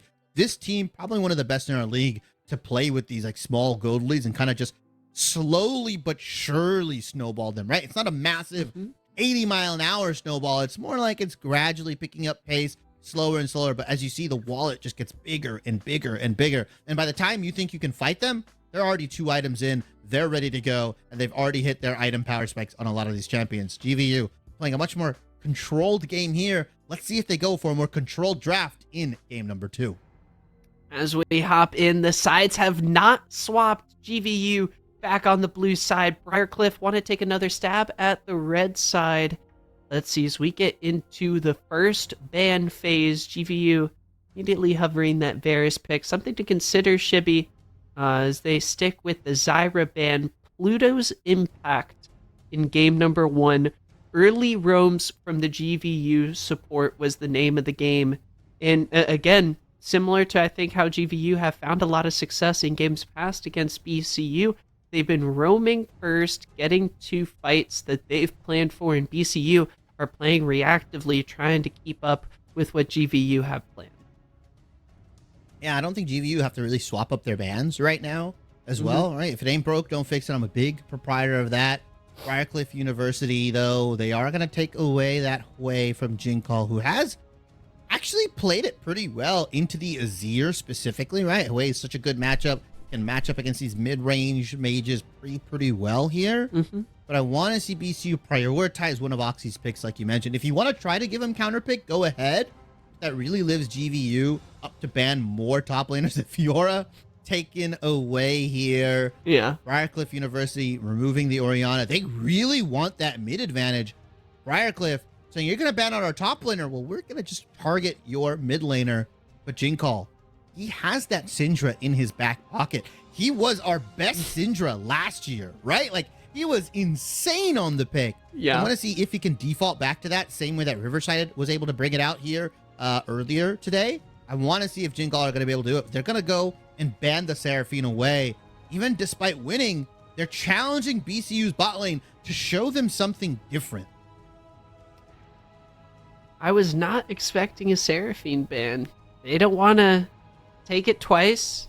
And I think it's interesting because it kind of throws this draft in a little bit of a mystery. I wonder, first pick Smolder, first pick... Oh, Varus was not banned. We talked to Mark Gonzalez, Nightstar Gonzalez. And I feel like he's not a big fan of the Vars, but GVU picking it, it's solid in the meta. And he's been used to it. I feel like at this point in the season, your ADC's got to have a Varus pick in this kind of point in the meta. BCU, they're not afraid. And here's Oxy, very opposite to a Malphite, should be Gwen locked in for the top lane. Yeah, if you remember, this Gwen was actually banned out in game 1 here in the second rotation of bans here. But Proctor is saying, you know what? Just give me the Cassante into it. I'll take it. I know it's not the best of lanes for me. I know Gwen can kind of shred me down, but eventually I'm going to become this big, bulking Cassante that's going to just run through your team, run through your backline. There's a lot of opportunity for Proctor here as Rakan once again locked in for Pluto. This guy will play Rakan with anybody, right? Xayah, Varus, Kog'Maw, doesn't matter. He loves this champion. Why nerf your support here and not give him one of his best performing champions?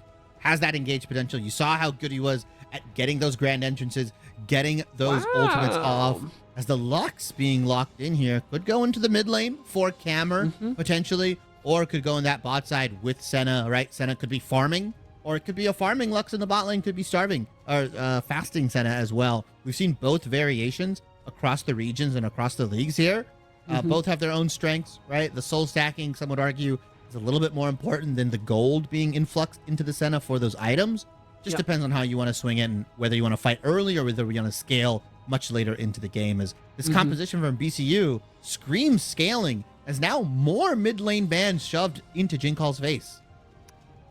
They're the stalwarts, I feel like, of both teams. Jinkal with the quirky pentakill early on into the season. Cammer, we've talked to time and time again, one of the studs of BCU. Mike, high praise for his mid laner.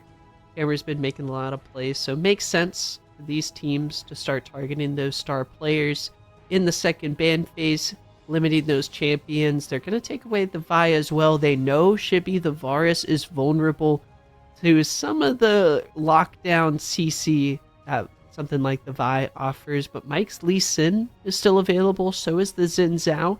So we'll see BCU, I think, likely going to go for an early jungler, but they're going to save the jungle for the last pick. I guess this Gwen, hypothetically, Shibby, could go into the jungle. Ziggs maybe going into the mid lane? I mean, we could still see Ziggs Senna bot lane, right? Oxy on Gwen and Camera with the mid. Very heavy indexing on the magic damage, though. Merc Treads plus Kainic Rukern value goes insanely high here, right? Hex Drinker as well, or Mauve Malmortius, as the Xin Zhao does get locked in for Castle. And are we going to see an Ahri from Jinkal here? One of his champions, he played it quite a bit last season when we saw the Ahri Vi, but instead opting in for the carry pants, putting it on one leg at a time here. Jinkal with the Akali. Woo! That's a gauntlet throwdown. Has Jinkal picked up a thing or two from the MEC mid laners of past? Looking at Kato, I feel like always had a big Akali. Has Jinkal maybe learned a thing or two after being on the receiving end of some of these Akali picks? We'll have to see if it works out against Camera. The lanes are a complete mystery. We have no idea where anybody is going, so we'll have to just wait and see on the Rift. You might have to stick around on the stream to see where everyone's going. There we go. Took a second to update here. Hammer, Ziggs mid lane, and Zero and Raymond. I feel like I've always played some interesting bot lane duos, especially with Raymond Senna. He wants one of his signature picks, and Zero's going to be thrown on a different main. Yeah, it's not the Seraphine, it's the Lux. Similar. Surprised you just see the Sona come out potentially, right? Seraphine Light there. But BCU, like I said, heavy indexing on that magic damage. A lot of value could go into the MR, right? Malmortius, Kainic Rukern could just make this Cassante completely unstoppable. There is a decent amount of 80 damage, but like we said, the fasting Senna is going to take a little bit longer to scale. Wukong, one item power spike champion. Used to be really good when he would be able to rush Divine Sunder. Now that that's removed, I've been seeing a whole ton of different ones, right? Sundered Sky, potentially. Triforce I've seen on the jungle. Wukong. It just depends on how fed you are and what flavor of Wukong you're going for. But I feel rough because this Xin Zhao Akali can just dominate the Wukong Ziggs mid lane. Has to be very, very careful. Castle playing a different flavor of champion, not on the Viego. It's on something a lot more gank heavy, a lot more of a jungler that can put way more pressure onto the lanes here. And so Oxy and Cameron specifically have to be very, very careful. I trust Zero and Raymond should be fine. They've got a lot of long range. It's the Lux, it's the Senna. But I'm really worried for Cameron, especially into the Akali, where the space that is created that you play with can just be gap closed in the blink of an eye. Yeah, and I feel like you can say that to the entire bottom half of the BCU side of things. Ziggs, Lux, Senna gonna try to keep that zone of control as far away from GVU as possible, hit him from long range. But Shivy, it's time for game number 2. Summoners, welcome on to the Rift as we continue our coverage of the MEC 2024 playoffs. GVU up 1 game, trying to close things out. Briarcliff hoping to force us into game number 3. Fanview and Briarcliff are gonna probably start out with 5-point defenses. There's no real need here as we get a But small you didn't think pause, you'd see us. Yeah, we're back. The gameplay was just a ruse. You're gonna see us talk or more of our pretty two faces. But yeah, we'll probably see a 5-point defense coming out from both of these guys, right? There's no really need for either squad to necessarily invade, right? If you are on the Senna Lux side, you don't really have that good level 1. And the same thing with Grandview, right? Typically, you'll see Rakans start W, go over the Dragon Pit, but instead, they're just gonna go for that standard 5-point defensive stance here. Both junglers starting hidden. We'll see if they end up going mirrored starts here.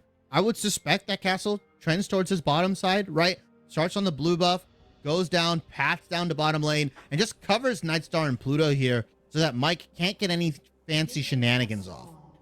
It's all about the shenanigans.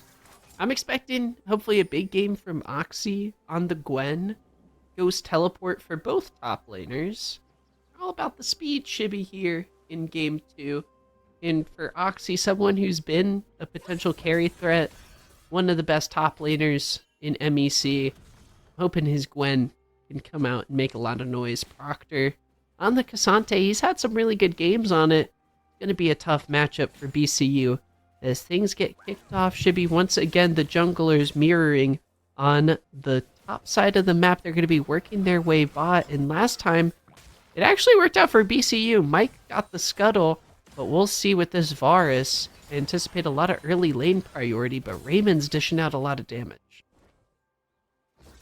Yeah, Oxy has been one of the more, I would say, feast or famine kind of top lanes, right? He either gets super far ahead, super fed, and can carry the game, or just kind of does nothing and is not allowed to participate in a lot of these fights, right? We even saw on the Malphite in game 2, he just wasn't able to do much. Is Oxy, though, using that level 2 advantage on the Gwen to just kind of bully out Proctor here on the Cassante, which is, it's just not a good matchup for him, right? He needs to grab MR early, which is kind of rough, right? He needs to be able to kind of get some tankier stats before he can really start trading with the Gwen here, especially with Conqueror. She's just going to be able to stick into these fights a lot longer. The onus is on Jinkall, though, in this mid lane to really land some of these EQ combos, use the Shroud offensively, right? Gap close against Cammer. All he has to do on Zig's side is just wave clear, and just be cognizant of where Castle is on the map. It's a little bit of a playstyle shift for Jinkall, right? But we know the GVU mid laner is no slouch at pulling on, as you mentioned. Shibby, the carry pants out of the closet. Pluto, though, we talked about Pluto's playmaking. In lanes like this, he's looking for the knock-up, flashed from Cammer. Pluto unable to connect onto the CC, but he gives Jinkall some healing, some breathing room, and maybe the ability to make some plays burning that summoner spell is actually pretty big. Yeah, I expect Pluto or Castle or both of them to come back for the round 2 get back hammer. I love that Pluto held on to his W, his grand entrance, right, until he saw the satchel come out and then forces the flash from Cammer. Small things like that is kind of just what make GVU the team that they are. And holding their CC is now Mike and Castle fighting it out 1v1, but this is a Zinzao, brother. Mike getting the support from Raymond to change the pattern of the fight. It's a first blood for Mike. Pluto looking for the knockup. Can't connect onto Raymond, but he does have the ignite. Nightstar with double buffs, only level 2, flashing over the wall, not getting hit by the turret, dishing out so much damage, and Raymond gets pierced by one final arrow to send him back to base. Both summoner spells used by the BCU support, and Nightstar with 2 kills to start the game. Feels pretty good for our GVU fans at home. Feels pretty damn good for the Varus, especially if you're going to have both a call and a tier, right? They're going to go for that poke variation of Varus that was lethality, but this is something that spikes a little bit later, and we've talked about it, right?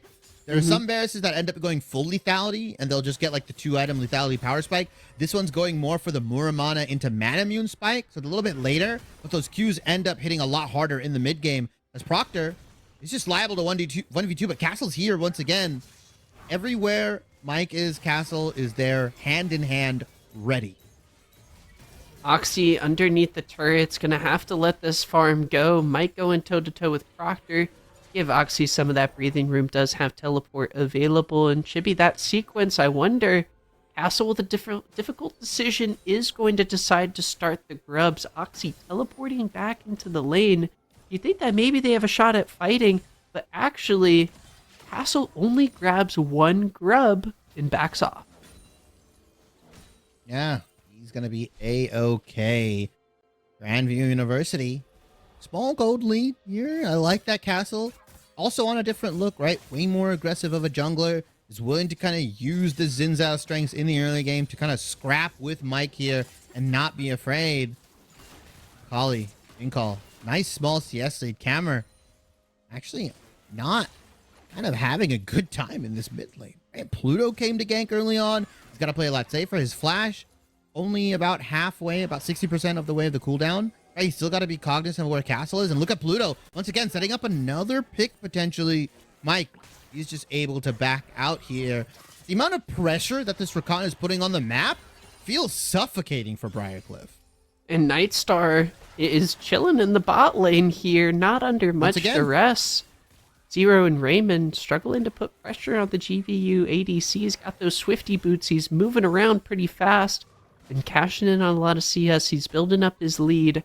Dragon hasn't been started, and again, only 1 grub was taken. It's an interesting start to the game looking at the objectives. But again, we're only 6.5 minutes in. We got plenty of action left to go. But as you mentioned, Pluto having a really strong showing so far on the Rakan. He's been a little bit top. He's been trying to sit mid, looking for some plays. And GVU feels like, again, kind of resuming control. But Oxy maybe trying to turn things around. Here's an engage in the bot lane. Raymond gets ignited. No summoner spells just yet. One more tick of ignite. Not there. The arrow isn't enough. Yeah, it's a little extra bit of shielding coming out from the Lux. Able to save Raymond here.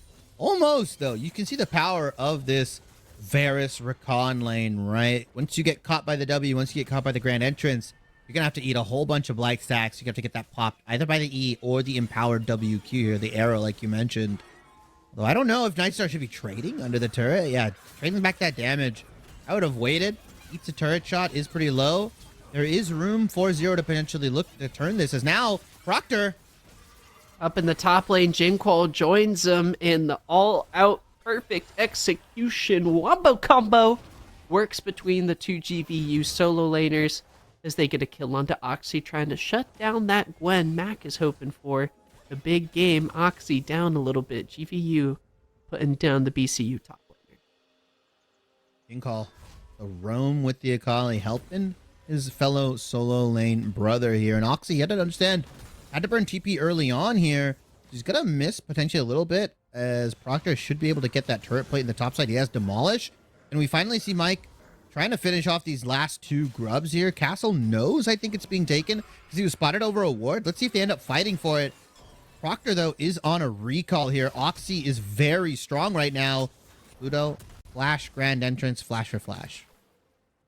No, Pluto didn't flash. Entrance. Yeah, just the Grand Entrance. Apologies.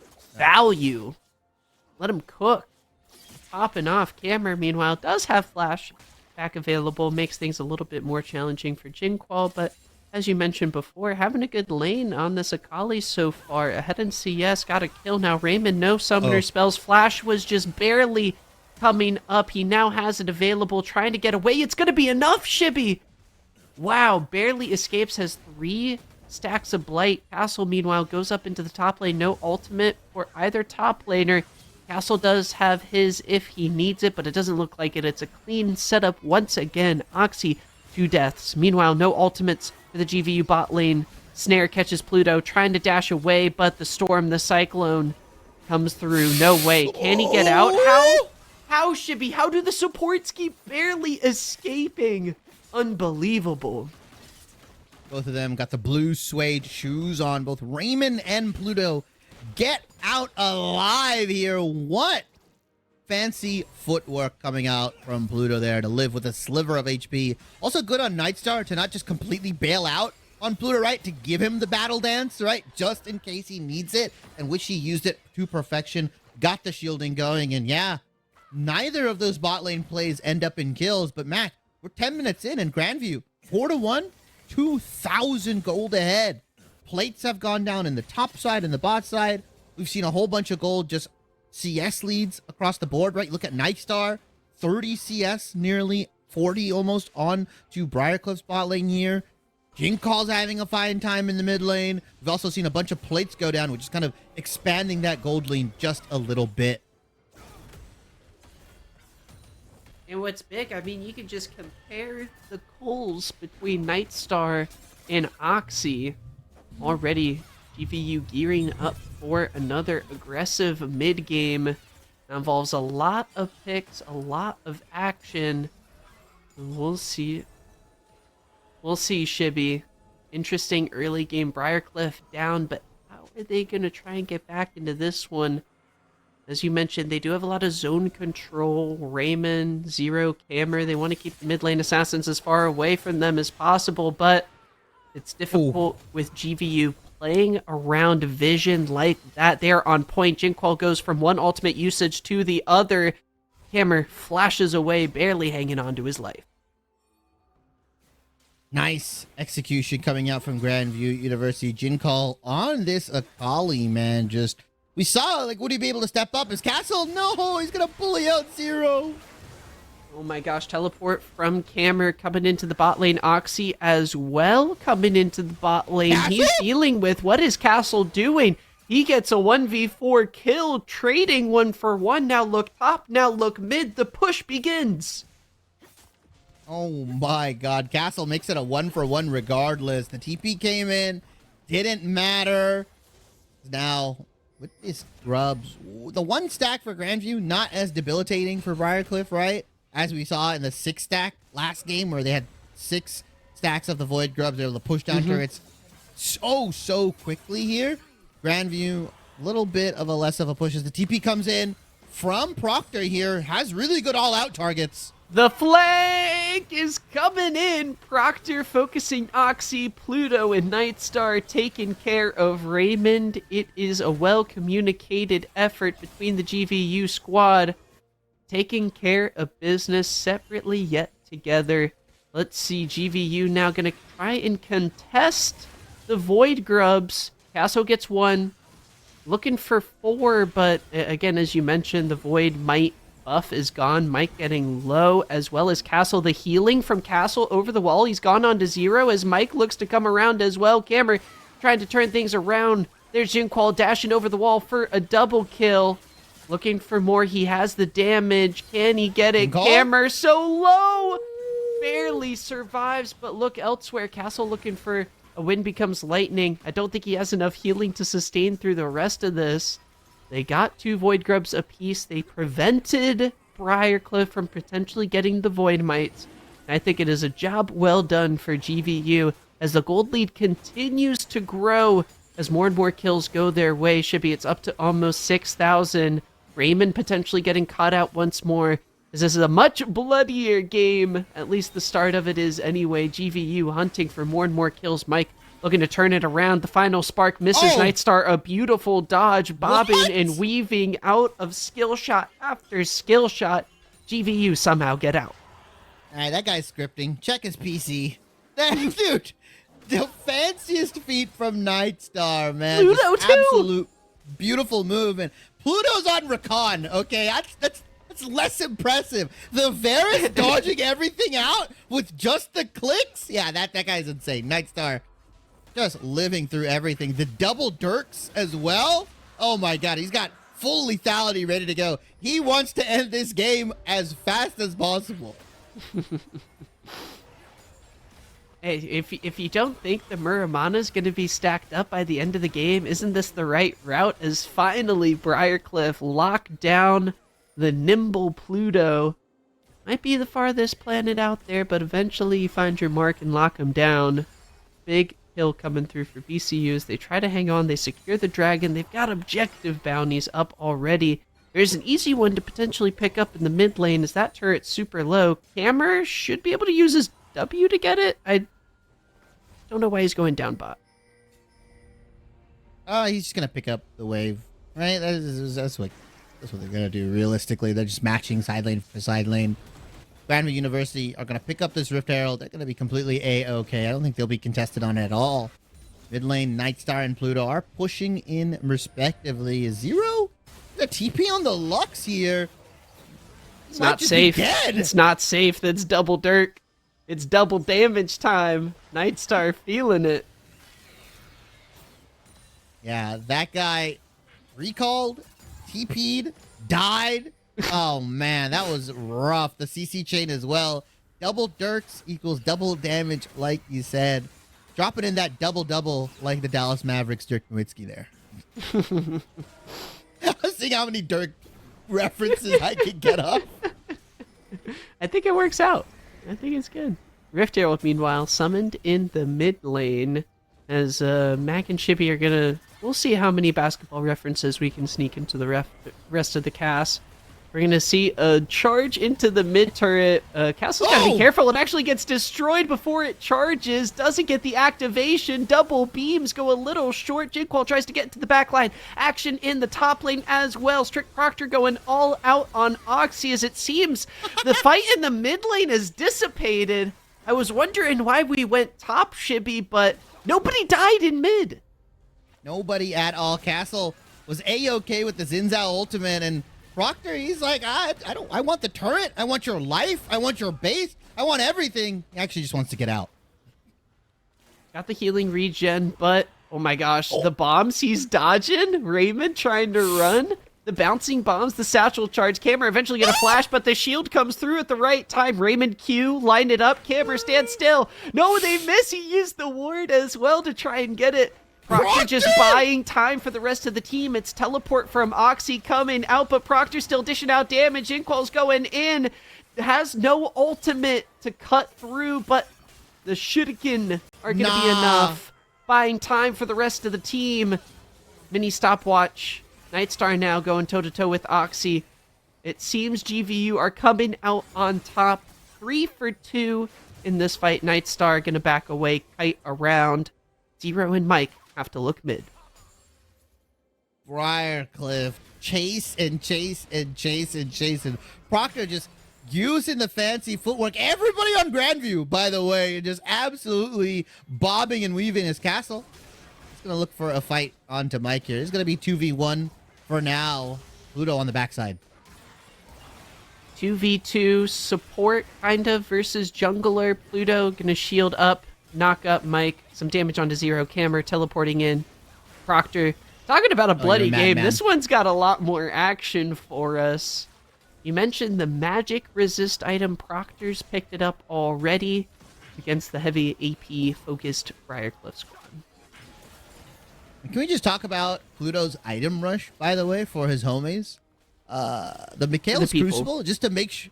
Yeah, for the people, man. For the squad. The Mikhail's Crucible here, just to support his team. The massive amount of assists. And just to help make sure that anybody caught out by Zero is fine, right? Doesn't get full comboed with the final spark.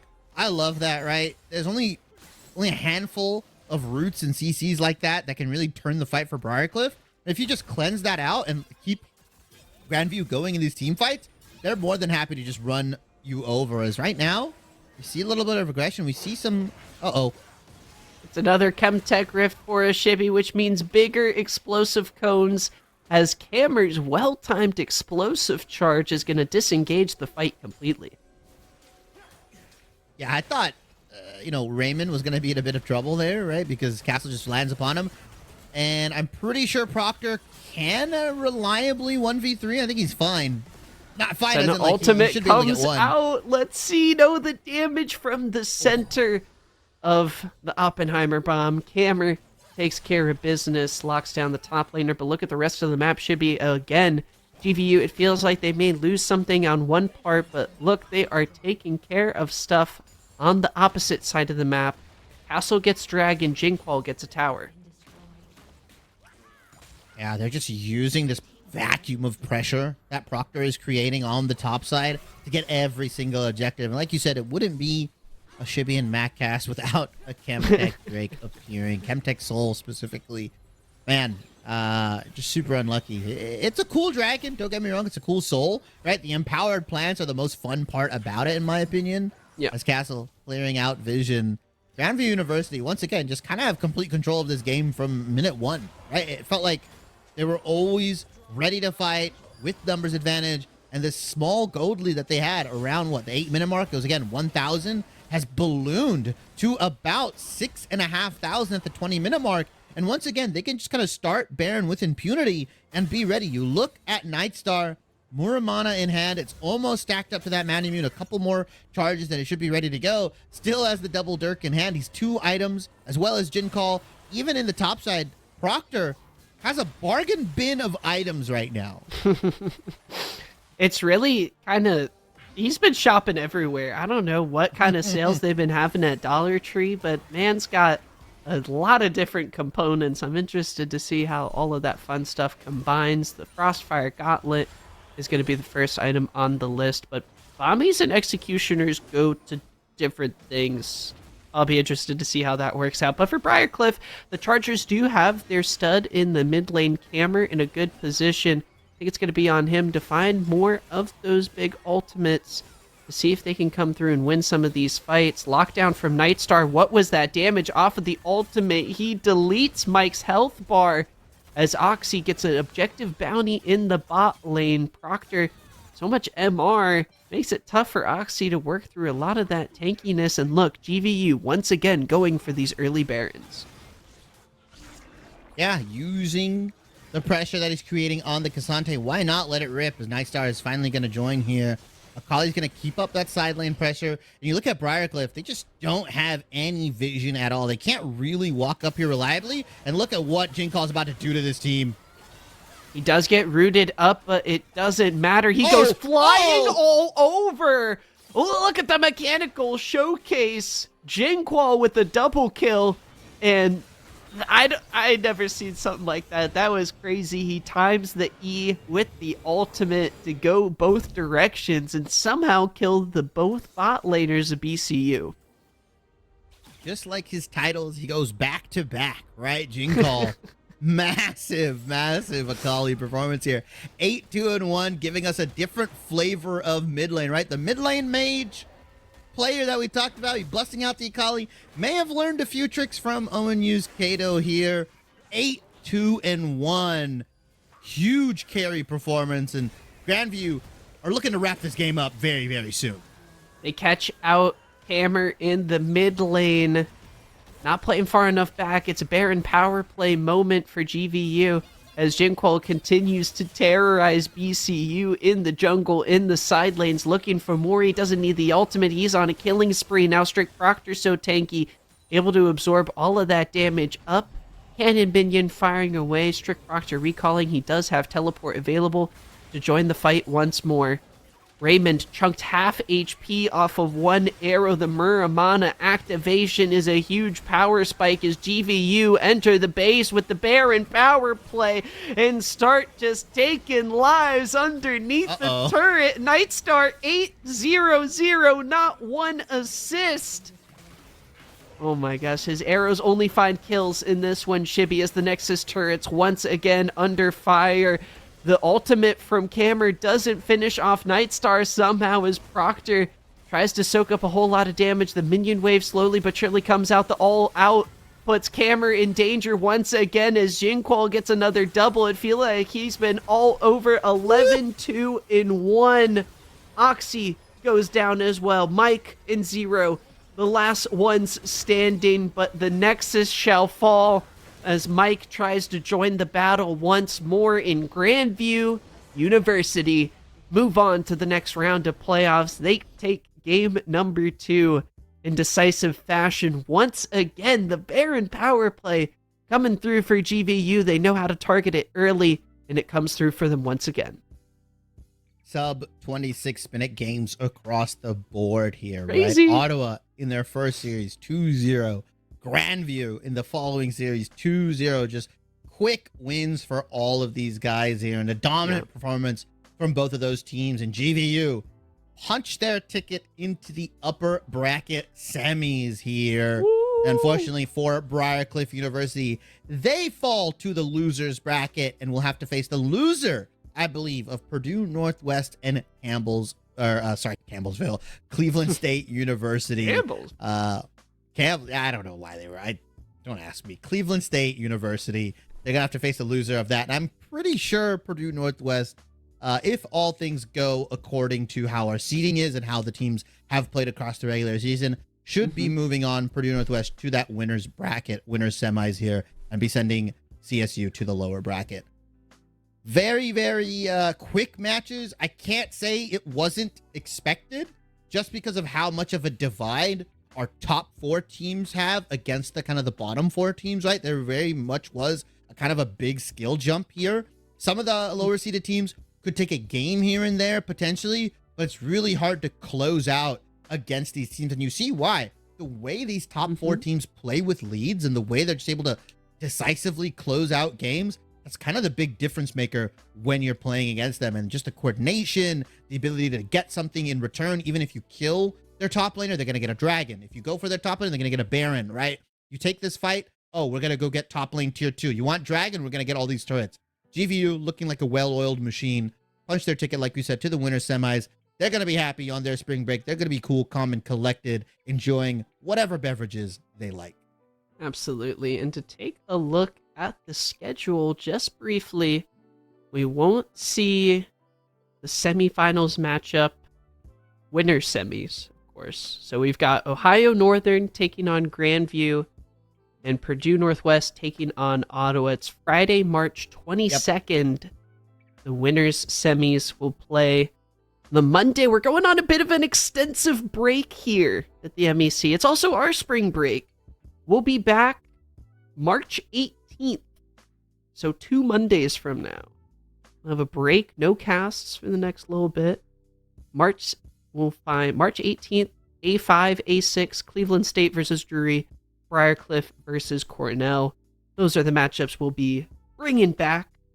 Right off of spring break, we'll be ripping through those, and then Friday will be the winter semis matchups. Really excited. You can follow, the order. Shout out Hyper for this dope bracket graphic. You can see the order of the matches based on the order of the numbers, so we went through A1 through A4, and now we've got 5, 6, and then 7, 8, 9, 10, so on and so forth. So if you get lost, just follow the numbers, count up. Hopefully should help things out a little bit in terms of thinking about the schedule. So that's going to be it for our coverage of the second series, but we do have the post-game interview, which you should definitely stick around for. We'll be talking with one of the GVU players to get their thoughts on the series, as well as thoughts on spring break, future competition, MEC in general, maybe more, maybe responding to Neo's some of his claims at the post-game interview. GVU gets a shot as well. Do you want to give a thought, Shibby? Esports events are more than just a place to compete. It's really a social experience. And you get to meet friends and rivals, bond and grow with your peers, and create memories that define someone's esports experience. It can capture the passion of esports in its truest sense. Gamers and their experiences are just one aspect that's covered in Unified's newest offering, Mastering the Arena, People Power Esports, which you can use using command !People Power in the chat to learn more. We're going to take a quick break. Stay tuned for our post-game interview coming right up.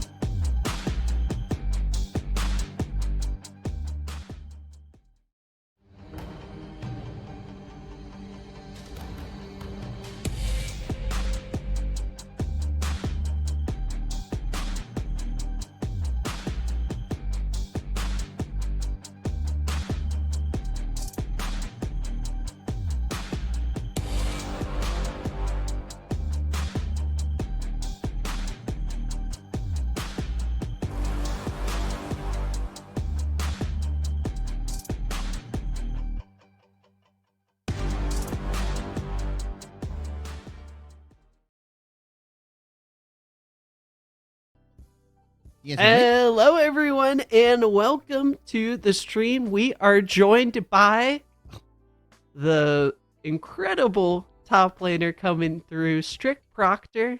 Want to welcome you to the post-game interview. Thank you so much for joining us. Yeah, thank you for having me. And Proctor, I kind of want to get your thoughts on this game that we just had, this series. I saw on Twitter you're a little confident. You threw some memes out there. You said you're getting ready for the 2-0. You asked us what champions you wanted to play. I didn't see the Quinn busted out for me. Can you talk to me about kind of slotting into this roster as like the newest addition, kind of in the top lane, right? Role swapping from support to top lane. Just how comfortable have you been within this GVU squad to kind of just like play these champions like Cassante, so on and so forth, and kind of just be one of our better performing top laners? So I think last semester in the fall, when I first tried to swap to top lane, it was pretty rough. It was very hard learning the role, but they helped me. They wanted to see what champs, and I played those champs a lot. I tried to practice them a lot for them, and eventually I just became better because I was with them and I was facing better competition as well. And then we get to this semester, and then now I'm just curb stomping all the top laners while I'm being autofilled. I don't know, they have actually no excuse. I'm just curb stomping every single one of them in counter matchups. Well, it's looked pretty good so far. I'm curious a little bit. Spring break on the horizon. GVU now a little bit of a break in games. What's the mindset headed into break? And how are you guys looking forward to the next set of matches? So, going into break, of course, we know we're against Ohio Northern. We didn't take them seriously last time. We thought they were kind of a joke because we didn't think their standings were real because they were against very easy teams, I think. And then, of course, we lose to them. And that was just the kick we needed to actually start playing for real and start taking every game seriously. And, of course, going into spring break, we're going to take them more seriously than we did last time. We're going to practice, and we're going to make sure we just curb something like we did Purdue, I think. Yeah. Is there anything that goes into kind of getting geared up and ready to go? I'm getting kind of flashbacks to the GVU playoff run last year that we saw without dropping a game. What goes into kind of getting the squad into that playoff mode? It's playing our own game and realizing what we can do compared to what they can do, while we can look at their games, look at our games, and it's just playing our game. I think we're just better than every team if we just play our game. Yeah. And I don't know if you got a chance to hear some of the words that Ottawa's top laner, I guess autofill top laner, kind of had to say to you guys. They said they're coming for your throat. They're going to take it all. We're locked in. I mean, do you have any response to that? The floor is open right now. I mean, just look at last night's games. If they think they can bring in a sub top lane against us, or even Bond for that matter, who is all right as well, it's literally just no chance. They're always going to get stomped every single time by us, and it's not even going to be close. Not even gonna be close. GVU oozing with confidence, rightfully so. They are the back-to-back champions, the kings of the crown, and if you go for them, Mac, you say it best, you best go for the head. Any final questions from you, Mac? Jimmy, I feel like you're always such a little pot stirrer, trying to get everyone trying to get things fun. going. You need stakes. You need stakes. Trying What's to the catch fun me in on competition? Twitter. Catch me on Twitter with my I'm just messing. Strict Proctor, it's been really fun watching the GVU squad throughout this. It should be a nice second season. It's fun being able to track, the squads over time, be able to come back and watch y'all's stories. I'm curious for you coming in, kind of the new member of the squad. How's it been for you in your first MEC season? What's been most special for you, or what's really stood out about your experience? So, what's been a great thing about MEC is, of course, there's a lot of competition. Everybody's kind of friendly and banters a little bit with each other, so it makes it pretty fun. And then, of course, winning MEC is going to be good too when I do. And just that moment at LANs and everything is also great. Yeah. Just meeting everybody too. Is it different? Because you guys were there at the last LAN, right? Is there any big difference between playing in person versus the normal setup? In person, of course, like you're not familiar, so it's a little rough, and also seeing your opponent is also like you start to get nervous because you don't usually see your opponent. But like I mean, it's always fun too, like just being in that environment. Well, we can't wait to see you guys there. Before we let you go, we've been hitting you with a lot of questions. I know I've been kind of hitting. I normally don't ask so many, but I'm just so excited to be able to talk with you guys, get your thoughts. And so before we let you go, Strick Proctor, I want to give you a moment to give out any shout outs. Yeah, shout out to the team because they've been playing great. They've let me adapt into the roster really well. And shout out to everybody else watching and my parents who are watching as well. Well, nice. Thank you so much, Strick Proctor, for joining us. We wish you the best, a happy spring break, and we hope to catch you soon as the next set of playoff games will begin in just a few weeks. Thanks for joining. Thank you. And that's going to do it for our Monday night doubleheader, night 1 of MEC playoffs, full of action, highlight moments, and so much more. We appreciate you guys joining the stream again. The next set of MEC matches should be, we're going on an extended break. Mark your calendar, 2 Mondays from now. Skipping the 11th, coming back on the 18th, 6 p.m. Eastern, 5 p.m. Central. We'll be back here then with more MEC playoff action. We hope to see you then. Until then, stay safe. Hope you guys have a good one.